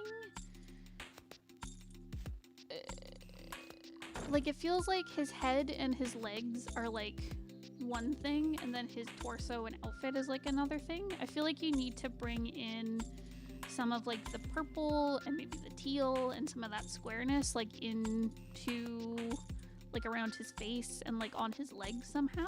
I'm not sure what you'd want to do, because I understand like he probably doesn't want stuff on his legs because he has hooves and little fawn legs or whatever. But like, yeah, I'm not sure. Maybe it's like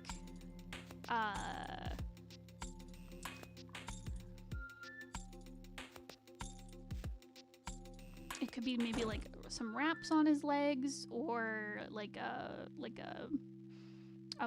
pouch he has strapped to his leg. Something like that might help. It could also help to give him maybe like a longer coat, so it kind of mingles with like the bottom half of his design more. Same with the head. You could give him a hood. You could give him a little bit of like a hairpiece, or like a wrap on one of his antlers. I'm not sure, but like, I think it just needs to be like brought through the rest of the design a little bit. Hi, Ghost Toast.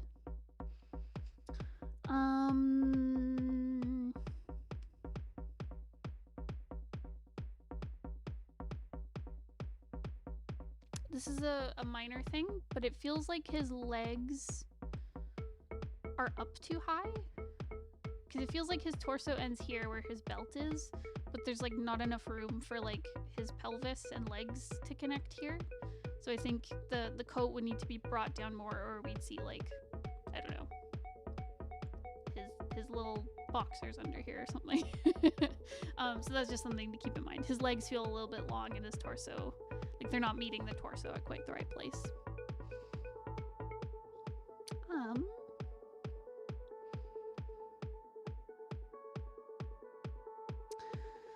Yeah, do you have any questions about that? Anything about Abo specifically, or about the trio? Anything I missed?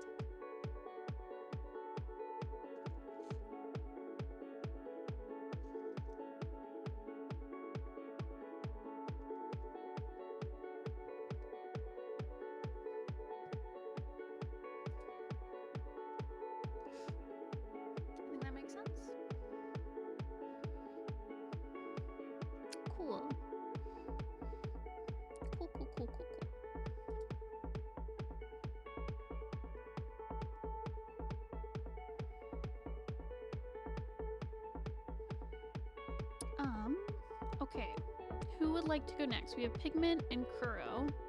So Pigment, I don't know if you're here on your break. Also, thanks for submitting, Ink. I appreciate it. So yeah, Pigment, Kuroe. Hoomst. I'm on break now? Okay. Alright, Pigment. We'll get yours in, and then we'll do Kuroe's. Okay. Got my submissions for the month. So these are D&D characters. Oh, this could turn into a comic. Very nice. First two, so is Inkghidorah and Aurelia. Inkghidorah is a goddess of life, magic, and creativity, and Aurelia is her SO.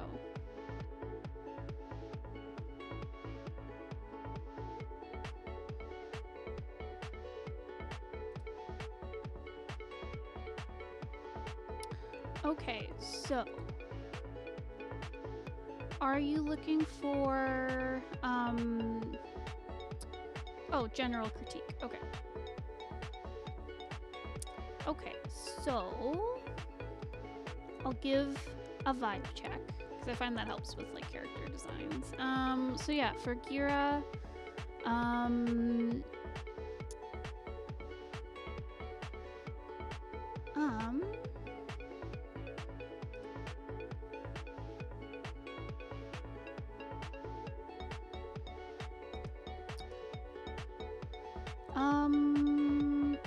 yeah, I like the kind of snake, like reptile motif. This is how they'd look in the comic, by the way. Okay. Yeah, the dragon head weight is very cool for the the throwing knife thingy that I don't know the name of.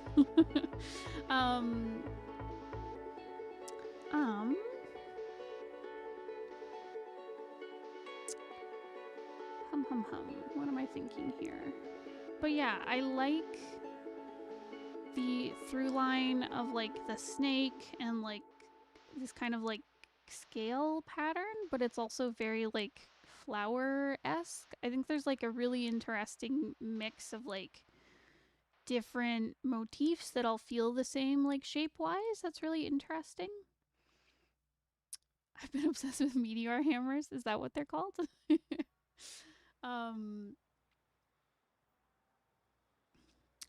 But yeah, anyways, so I feel like a lot of stuff is like brought in that's really interesting. So like you've got like the snake and the reptile, you've got the flowers, you've got this halo, you've got this like dragon weapon, there's like kind of like a flowery symbol on the, oh, it is flowers, on the coat. Like I love the snake on the sash, and like this kind of like scale flower pattern on the shoes. Like it's mixed in very well. The hair feels very like snake and vine like, especially with like the flowers going through. Yeah, it's really interesting. It's a very interesting like way to integrate all these different kind of ideas for like the god, where it's like life and magic and creativity. It's really interesting. She's able to turn into a basilisk. I wanted to show that in her design. I like it. I think you've mixed it in really well.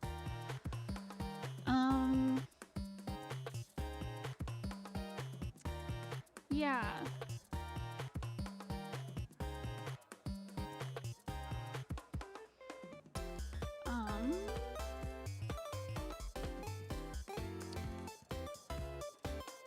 She's represented by an Ouroboros. Oh, okay, interesting.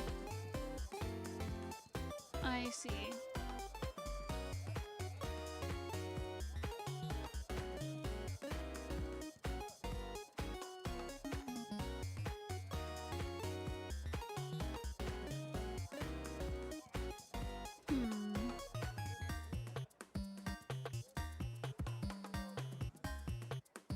I'm wondering if that could be brought into her design a little bit more.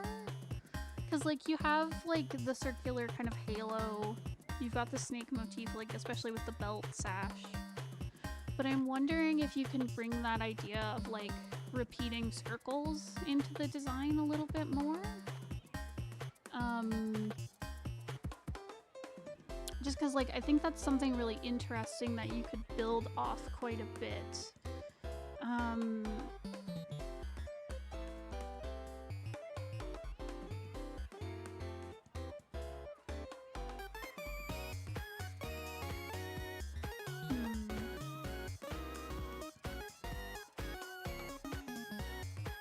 The chain of circles. Very true. I've most struggled getting that into her design. Yeah, you could use jewelry, so like earrings, nose rings. You could use like a headdress kind of thing.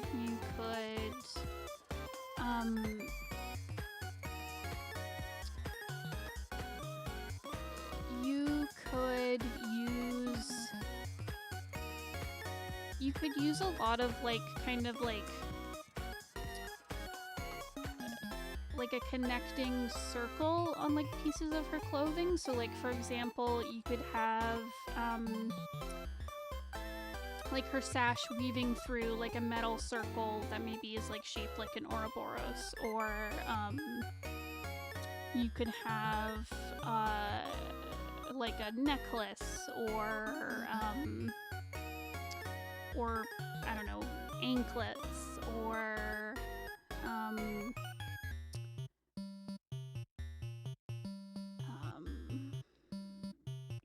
she could wear rings, or bracelets.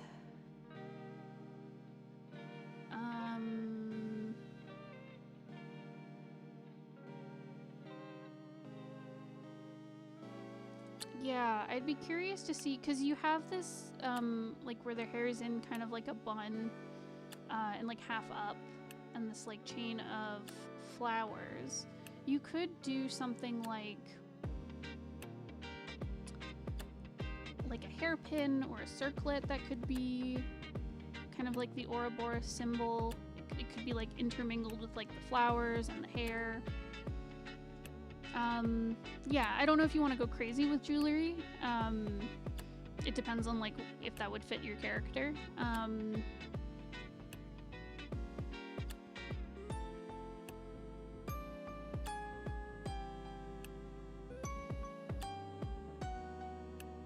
But yeah, you could also do something interesting with the shape of the clothing, like having things kind of like in circle shapes, like the coat could end in like circles and then also be kind of like a circular shape around the back. You could have like more of these kind of like, because I like how you have the clothing that like goes over the shoulder and into the belt and stuff. Like kind of leaning into that to create circles could also be interesting.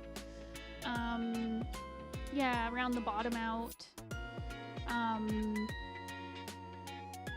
Yeah, I think there's lots of ways you could bring it in.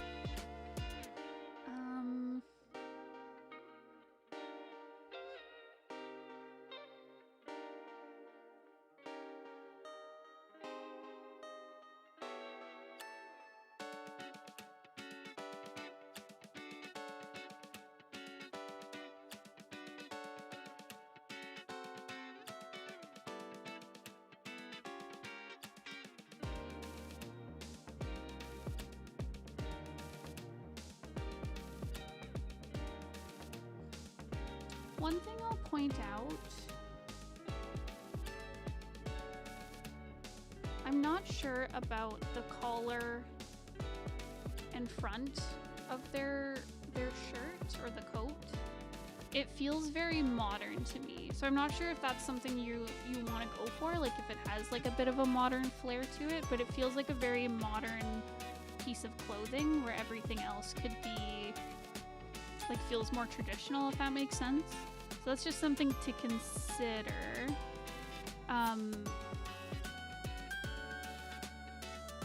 I think it could in part be the use of the buttons and also the shape of like the collar and stuff. It just feels very modern, where if you're looking at something that's more like ancient or medieval era-ish, a lot of things were more kind of held with, like, again, it depends on the timeline of your story here, but a lot of things were held with ties and like belts and ties and like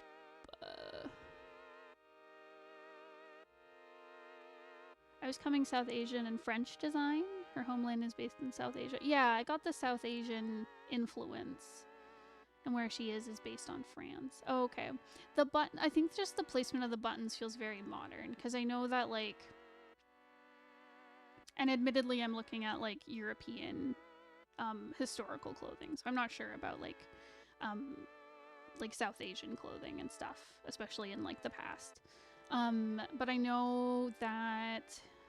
I don't think buttons came in for a while. Maybe they did. But anyways, I think just the cut of it just feels very modern. So that's just something to consider.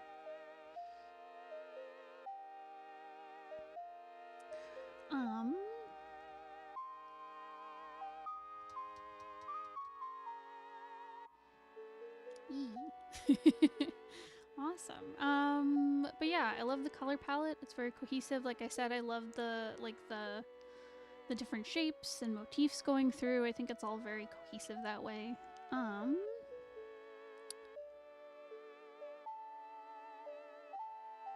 If I were you, I might bring in some more of the gold and red into the weapon. It feels very high contrast because like everything on the character is very like gold and red and orange. And then you have, and like it's all very warm colors. And then I find with like the metal here, it's very cold in color. You could bring in maybe like more of like a bronzy feel to it. It's hard because like you know, you might not want to have her wielding like a gold weapon or like a bronze weapon, but like bringing in some more warmth into that color might help you on the metal. Because I think you could probably still get kind of like a steel, oh gosh, I don't know what they use to make weapons, steel and iron and stuff, but anyways, yeah, just bringing in some more warm colors I think would really help mesh it with the rest of their design.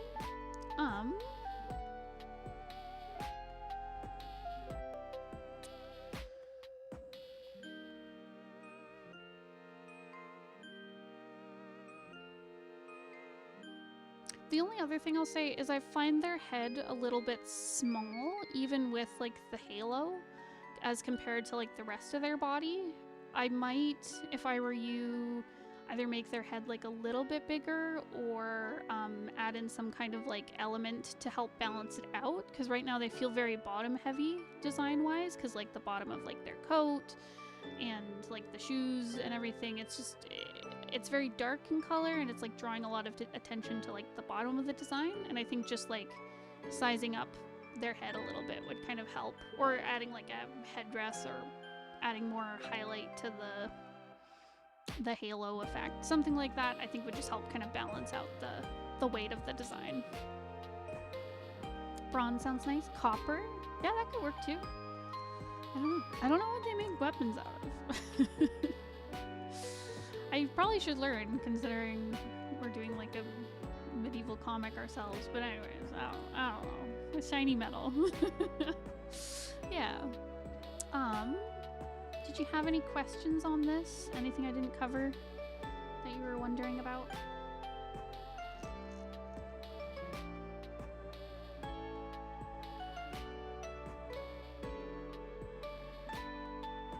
All good? Awesome. Okay, so I'll move on to Aurelia, so the SO. Oh my god, she's so cute. Okay. So, I love this. This is so cool. That is such a cool Ouroboros symbol and motif. I love how it's structured. Like, that's just really cool. And it fits really well with Gyyyah's design too. That's awesome. Yeah, so I like how they share the kind of flowery lace motif on like the hem of like the dress. And I love these like lace pieces dividing like the skirt and the bodice, and the lace leading onto the arms. Like, that's just so pretty. Yeah, and I love like the circlet and the flowers coming through. Like, their designs feel very cohesive, and I love seeing like the similar like designs on like her scarf. I'm not sure what you call that, but yeah, her shawl, and how it comes through on Gyyyah's design and stuff as well. Like, that's just really nice. Colors obviously are very similar and cohesive, and it's good. It's very good. It's gonna be the sigil of the country they rule. Nice. I love it. I love it. Shawl is what I've been calling it. Yeah, yeah. But yeah, it's really pretty. I love her little floating book.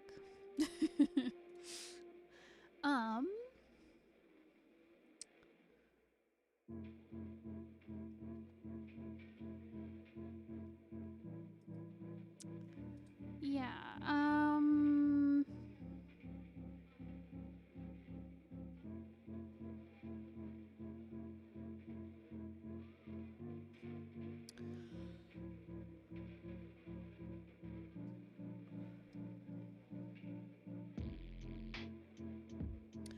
yeah, so I think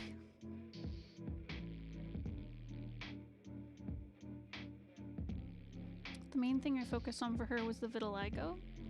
Yeah.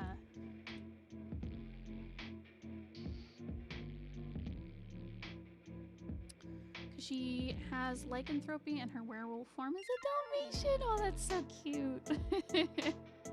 Yeah, I do like there's kind of like a through line between like the pattern on her dress and her vitiligo, where it's got this kind of like lace feel to it, if that makes sense.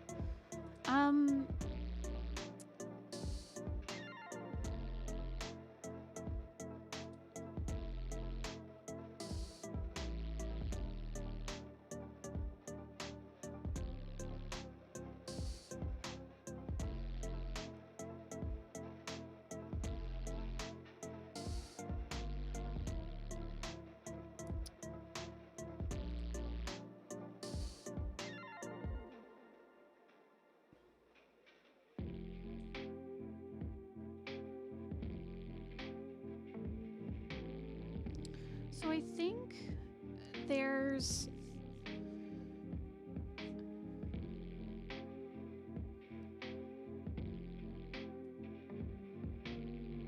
Okay, so balance-wise for the design, I think it works well, especially with the staff that she's carrying, because she's very, again, bottom heavy because of the wide skirt at the bottom, but I feel like it equals out because she's got like the shawl at the top to kind of bring in that balance. She's got like very thick hair, she's got the circlet and the staff, and I think it balances out the design.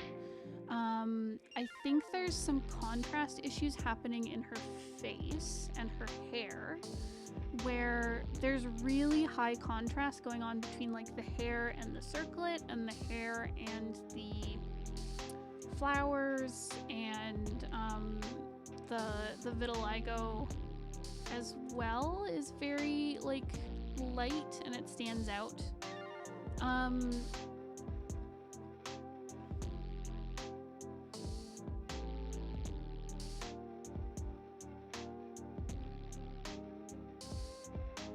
Yeah, I think the problem I'm running into is like I'm missing a lot of these really lovely details, like in the face and on the hair, and I think it's because it's so high contrast between like the lightness of like the different pieces I talked about and then like her skin and her hair. So I'm wondering if maybe you need to tone those down a bit, like maybe it's too high contrast, if that makes sense. Because it makes like her expression hard to read instead of like enjoying these like beautiful locks that you've like you've inked in here. Like my focus goes to the flowers, so I think like maybe the contrast on like the gold needs to be like pulled down a little bit to more of like to be a bit darker so we can like see like the nice details in here.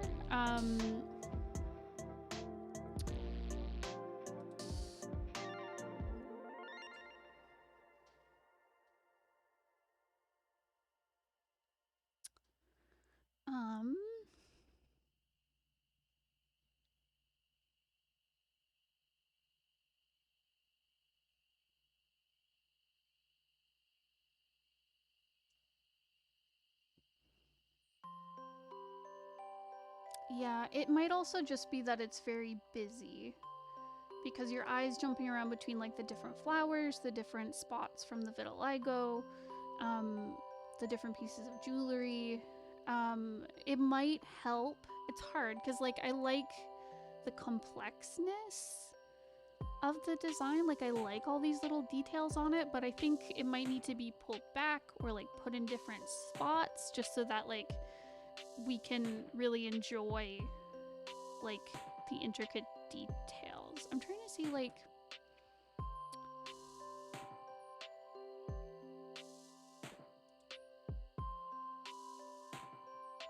if we look at Byyyye,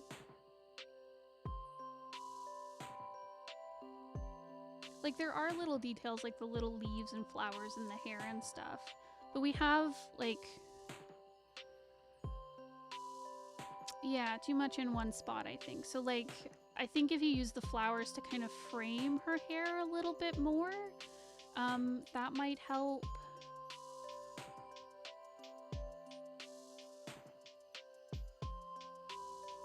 It might help also to tone down the texture that you use for the vitiligo as well. It's very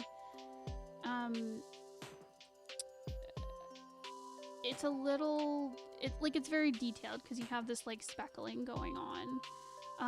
Where maybe if you turned it into more solid shapes, like I think you could still play around with like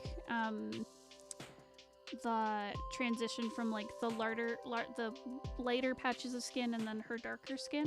Like, yeah, simplify it. I think that could help a lot with kind of making it more readable. Yeah, exactly. But yeah, because like I love like her makeup and her expression, and I'd love to be able to just like see it a bit easier. Yeah. But yeah, such a cool design.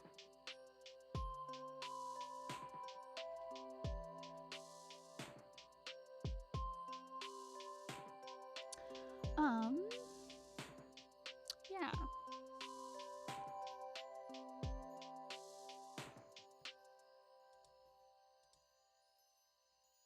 And I think the designs work very well together. As well. Awesome. Is there any questions or anything I didn't cover?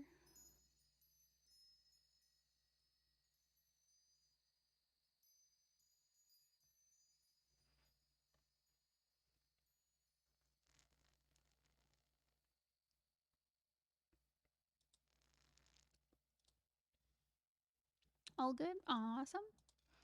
So, okay. So, is this the same character that Byyyye drew?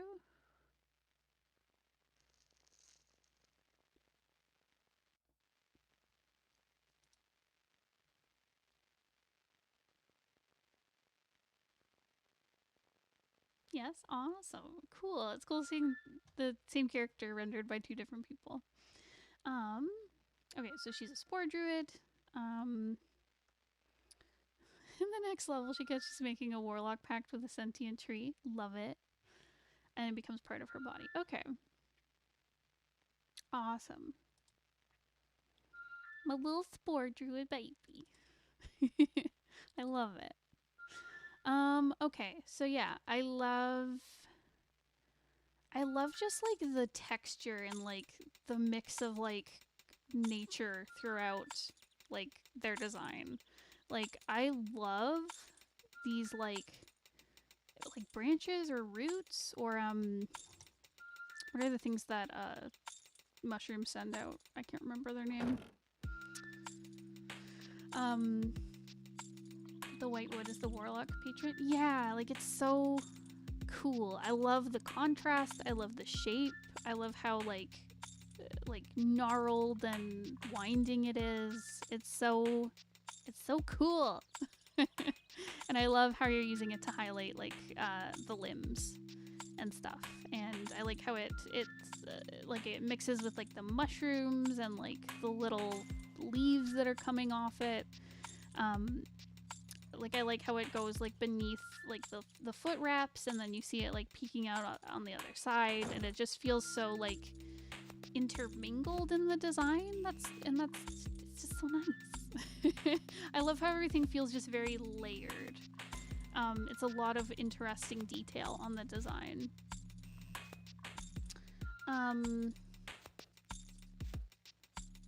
Yeah, and same with like the mushrooms in the hair, and like is their skin like covered in like bark? It looks like, or it's like part bark tree material.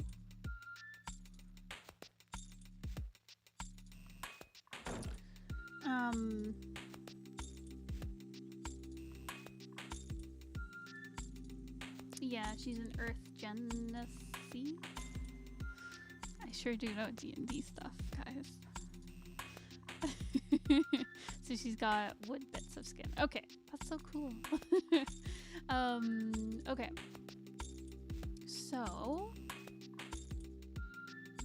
yeah, I just love the overlap of everything. I like how you can see this like dress underneath that's like covered by this like green coat shawl thing and like held in place with the belt. Like that's just such a nice detail where I can just picture like the clothing feels very functional, and I can tell how it like overlaps and interacts. And same with like the gray wood from the patron creature.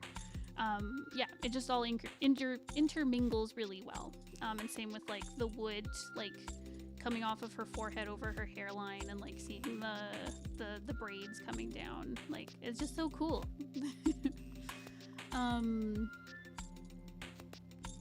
Yeah, one thing I would say is to be careful with some of the contrast here. So you've got awesome contrast between like the white wood and then the dark skin underneath, and some of these dark pieces of clothing. Like, for example, I love, like I said, the wood coming out from beneath the foot wraps, and it looks really cool, like working up like the arms, and it really contrasts well with like the brown skin. I'd be careful mostly with this brown dress underneath, with the I can't think of the words today, guys. I'm so sorry. But like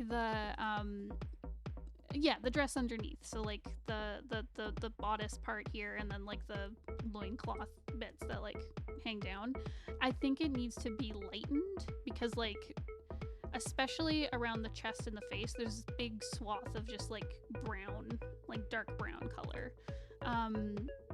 So I think if you lightened it up, like not quite as light as the white wood, because I really like the contrast of that, but like lightening it up a little bit, I think would help kind of like bring out the contrast.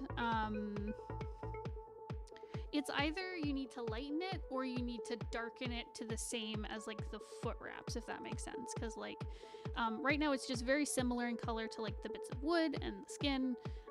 So it's blending in quite a bit. And there's not a lot of contrast happening up here at the top. Same with, it might help to make the hair lighter so that it contrasts a little bit more with like the wood and their skin. It's very, like, I like how you've got different kind of gradation going on, where like some of the strands are lighter and some are darker and more blue. Like it's really interesting, and I feel like it just gets lost because it's all very dark and very much the same value. So adding in some like maybe some lighter colors, bringing in some highlights might also help.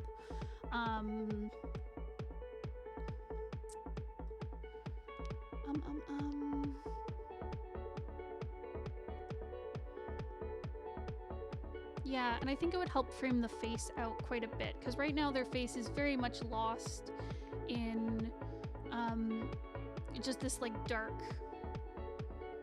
all the dark colors that are very similar in value. So yeah, so play around, lighten some stuff up, darken some other stuff, just play around with the contrast.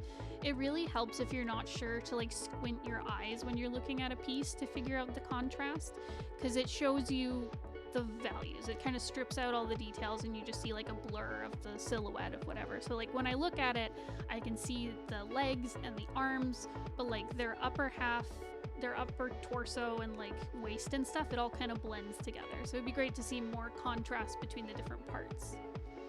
But yeah, otherwise like the color scheme is really cohesive. I love the little bits of like fire and like ethereal leaves. Like, yeah, it's really cool. And then same with like the eyes being yellow. That's awesome. And yeah, there's just so much cool intricate detail. I just need more contrast so I can like enjoy the detail even more. Yeah.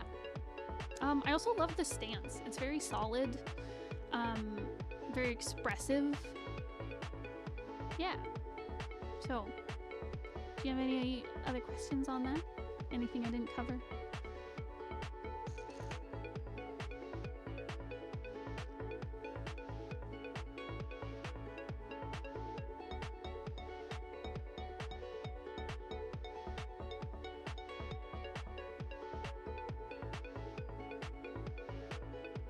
That covers it? Awesome. Well, thank you so much for submitting, and good luck at work today. Hell yeah. Alright, Kuroe, my final victim. Okay, Kuroe, my friend. Hi, Cool Dev. Welcome. Okay. Okay, so this is a cover concept for Deity Wars featuring Alondra. Okay, so the characters in blue will either all be colored in their respective colors, but desaturated. Okay, so you're looking for a crit on the composition and layout mostly. Okay. Hi, Kuroe. Okay. So the composition is very cool. So first off, okay, I know previously I've given you heck for like not having enough breathing room on the edges of your composition, and here this is like perfect. I love how center framed everything is. There's lots of breathing room for your title. Also, I love the font and design choice for the title. Like, that's just so cool. It looks so good. So amazing. I'm so happy with this. It looks so good. Okay. Also, it's very dynamic. I love the stance that Alondra is in. The text was the first thing I did. Yes! Thank you. Yes! Yes! I'm so proud! I'm such a proud little art teacher right now. Design teacher. I'm so happy. Thank you, Kuroe. Hello, what? Hi. Hi. Okay. But yeah, so good. I'm so happy. But anyways, yeah, Alondra, the stance she's in is so great. I love the overlap. I love the perspective. It's so punchy and creates so much like dynamicness to it. I think you've done a really good job with the perspective. I love how we're looking at her from above and she has like her hand out in front of her and we're getting that like perspective, and her stance is just so cool, and yeah, there's just a lot of like fluidness to it and interest. I'd be careful with the magic effect you have going with like it looks like lightning or fire coming out of her eyes and swirling around her hand. I'm worried. Okay, so if I were you, I would make sure you're using enough transparency, because I really want to see all the hard work you've put into this, the perspective and the stance she's in. Like right now the lightning effect is really covering up like her hand here. So I'd be careful to make sure that you don't cover up what you're doing here with the magic effect. Like I feel like the magic effect should, I don't know.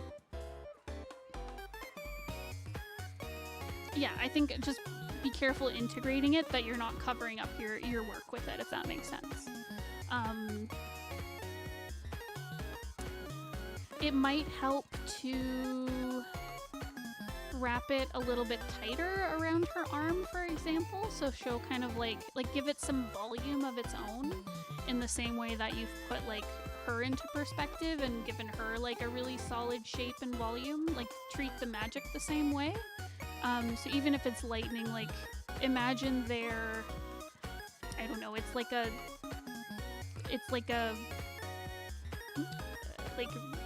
thorns or vines or roots. Like you can keep it angular so it feels like lightning, but like rendering it in, I think, will really help you keep shape and like not lose your art underneath it. She makes shadow claws, so it'll be tighter.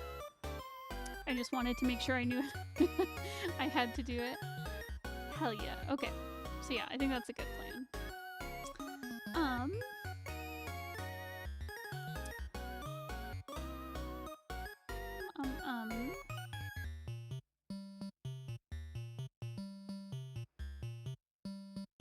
Yeah, so compositionally, I think this works awesome. Everything is kind of like pointing to where it needs to go. Like you can, so what I think really helps with the composition you have right now is where it is at contrast wise as well.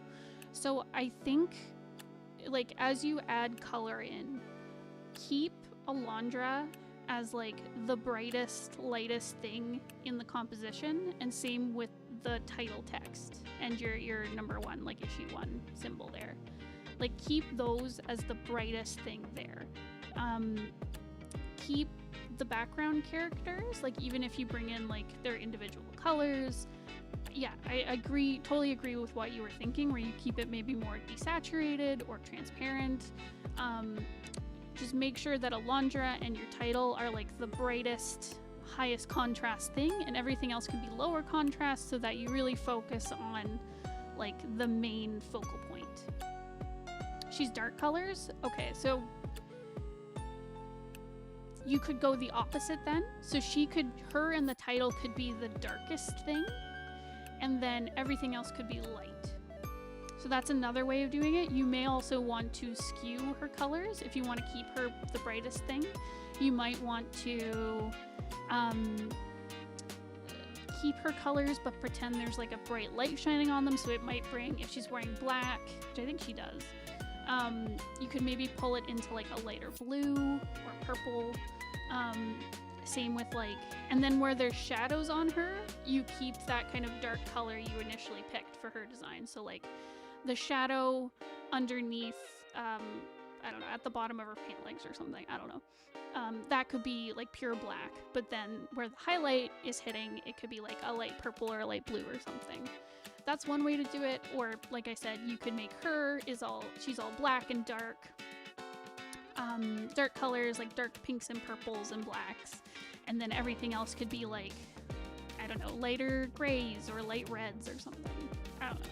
Or a light violet color. I don't know. But yeah, play around with that. See what works. But just make sure that you keep the contrast that you have here, because it's so good. Don't lose it.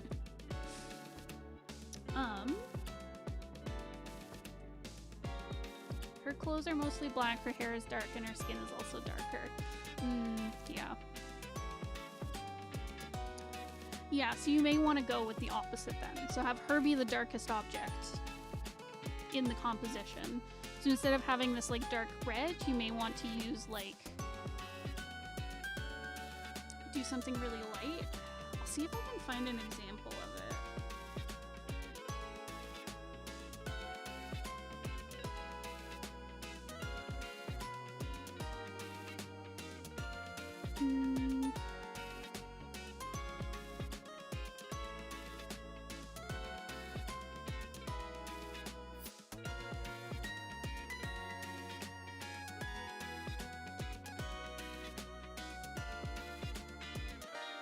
I'm just quickly looking at some book covers to see if I can find something.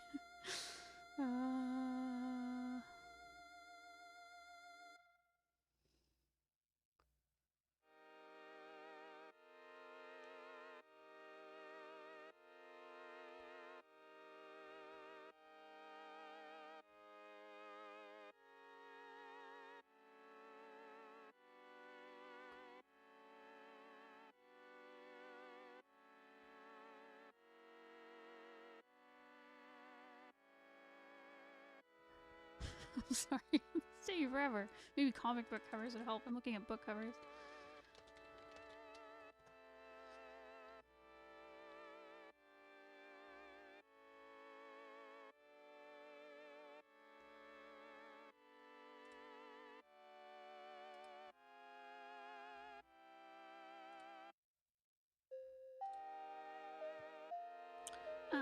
So for example, like this. So like, here they're using pure black, but you know, Batman is like the darkest thing on the cover, and then everything around him is light. So it still gives this like dark, ominous feeling, but he's like the darkest thing on the cover, if that makes sense. So yeah. I couldn't find, I was surprised I couldn't find like a more complex example than that one, where it's just like pure black.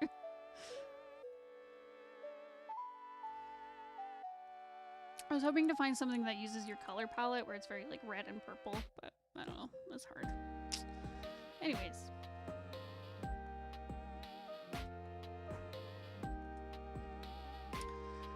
I might make the background just white or an actual scene, like the palace in the background. Possibly. That could work. But yeah, if she's like super dark colors, then going like white or near white with the background, I think that would really work.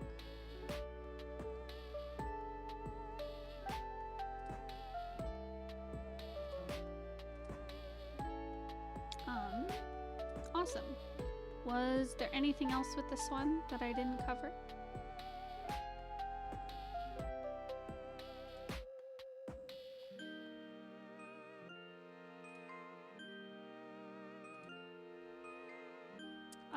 I can think of a few Deadpool examples, but they aren't stream friendly, so I'll use them as refs. Okay, sounds good. I think you get what I mean. I think you get it. Okay.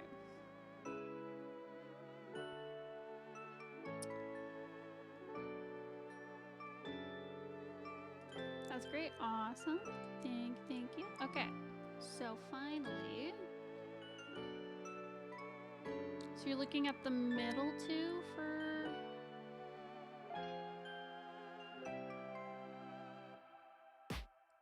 Lucian Vass's design, specifically the middle two where he is 15. Okay. The first outfit is what he's wearing while exploring the desert, and second is what Zagon made him.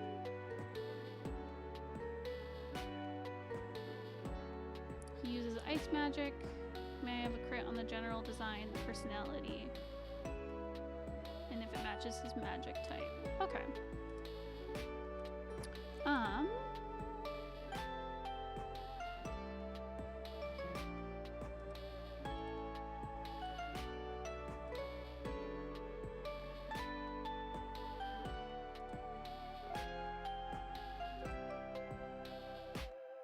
Hello, gamertag. Okay, awesome. Okay, so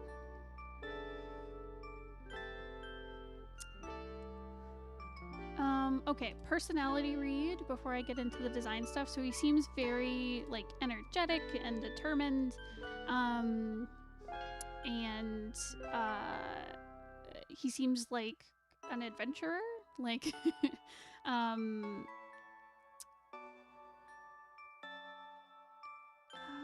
I thinking here? Especially with this first outfit, it feels very like adventurer, traveler, but also like it's interesting. Like there's kind of like a futuristic vibe to his clothing. I'm not sure like where this is set, because I see there's like old-timey suits, but also like modern clothing. But anyways, it's got like a bit of a futuristic feel, and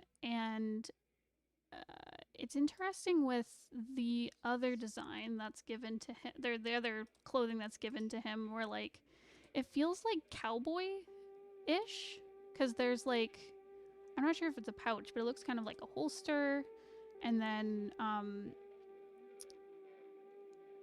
yeah, just with like the cape cowl thing that he has, like it could also be the stars, which is making me think of like American kind of, but yeah, there's something cowboy-y mixed with the wizardness, which is interesting.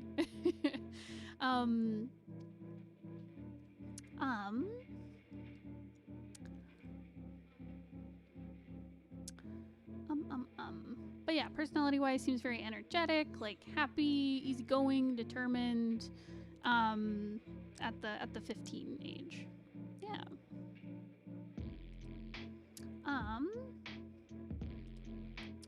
So yeah, so I think the color palette especially works really well for like ice powers.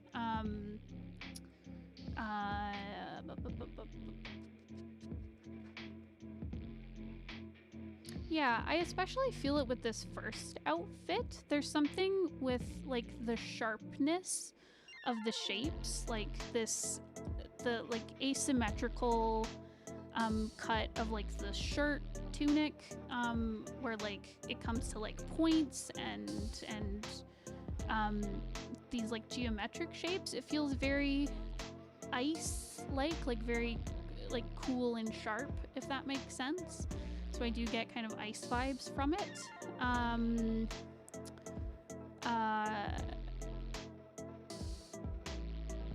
Yeah, I also like the little nod to the stars where he's got it on this like pouch and then like the like shaved into his hair. Like that's really interesting, and then it kind of becomes like a bigger part of his design as it goes on.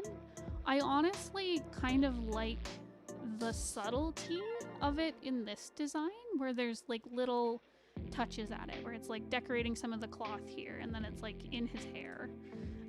Whereas here it feels it's a lot. Where it might be beneficial to, like, I think you could have some materials that are like covered in the stars, but it might help to maybe place them a little bit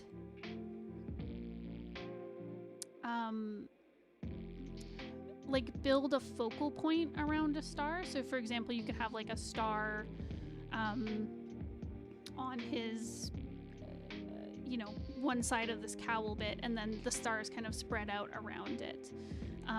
Something like that to maybe make it feel a little bit more balanced, because right now it feels a little bit cluttered with all the stars on it. There's a running joke that the demons don't know what magicians are. And amazed by their tricks, so Zagan made what he could from the description. Okay, that's kind of fun. That's his uncle's urn. Oh no! Oop. Okay, that's kind of cute then. I wouldn't change it if it's like he's been given this by the demon and it's like, this is what magicians look like, right? And he's like, oh, okay. Sure. So that's kind of cute. So maybe disregard what I'm saying. But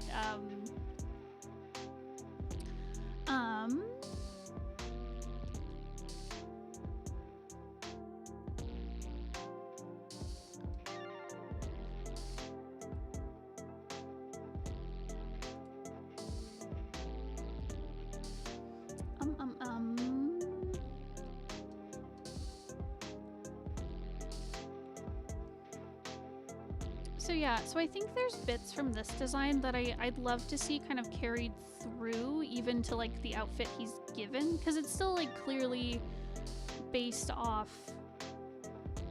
the previous one. Like it's been, you know, it's got all the stars and it's like to look like a magician from the misunderstanding and stuff. But I'd love to see more of this like asymmetrical stuff, and I love, like, it's a subtle thing, but I really like the kind of seam hem you've drawn on where it's like kind of outlined, where it just feels very like solid and it's a nice little touch to it, where I feel like some of that asymmetry is lost in this second design where like the cowl is like equal on both sides, and then so is this like skirt cape thing. I'm not sure what you'd call it. Like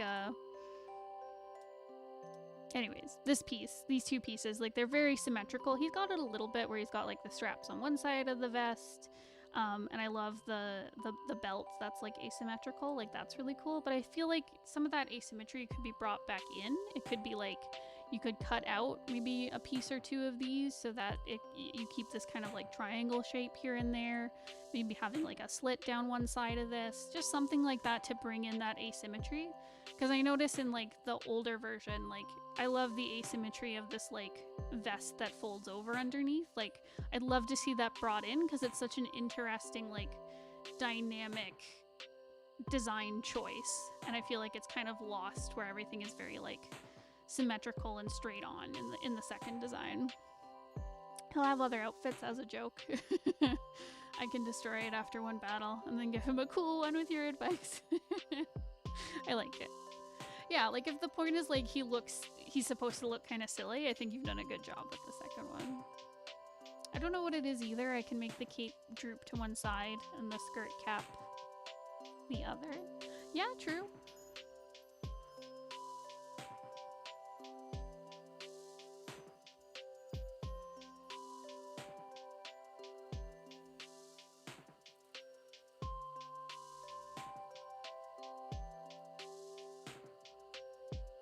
Yeah, give it a try. mess around with it and see what works, because I do just love the shape from this first design. The asymmetry is really cool. I think it also just has so much diagonalness to it. Like there's these nice like diagonal cross cuts like across the silhouette. So like with the blue part of his shirt here, and then like the way the cowl cuts over it, and then like this part is long and the belt's cutting across. Like I think you just need that diagonal kind of crisscross through the other designs, and I think that'll kind of keep that visual interest going, even if he has like the magician stuff over top or like it changes throughout. It'd be just an interesting through line to keep. Yeah, but otherwise it looks great. I think you do a really good job with like balancing the colors as well. Like there's good contrast between like, I like the through line of like the gray and the white and the blue, with little bits of like black here and there. And then like the through line of like this belt that he's using to carry the urn.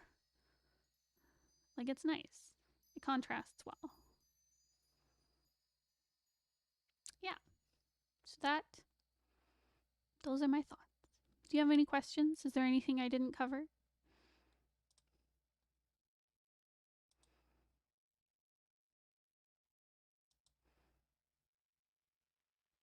Anything you were wondering about?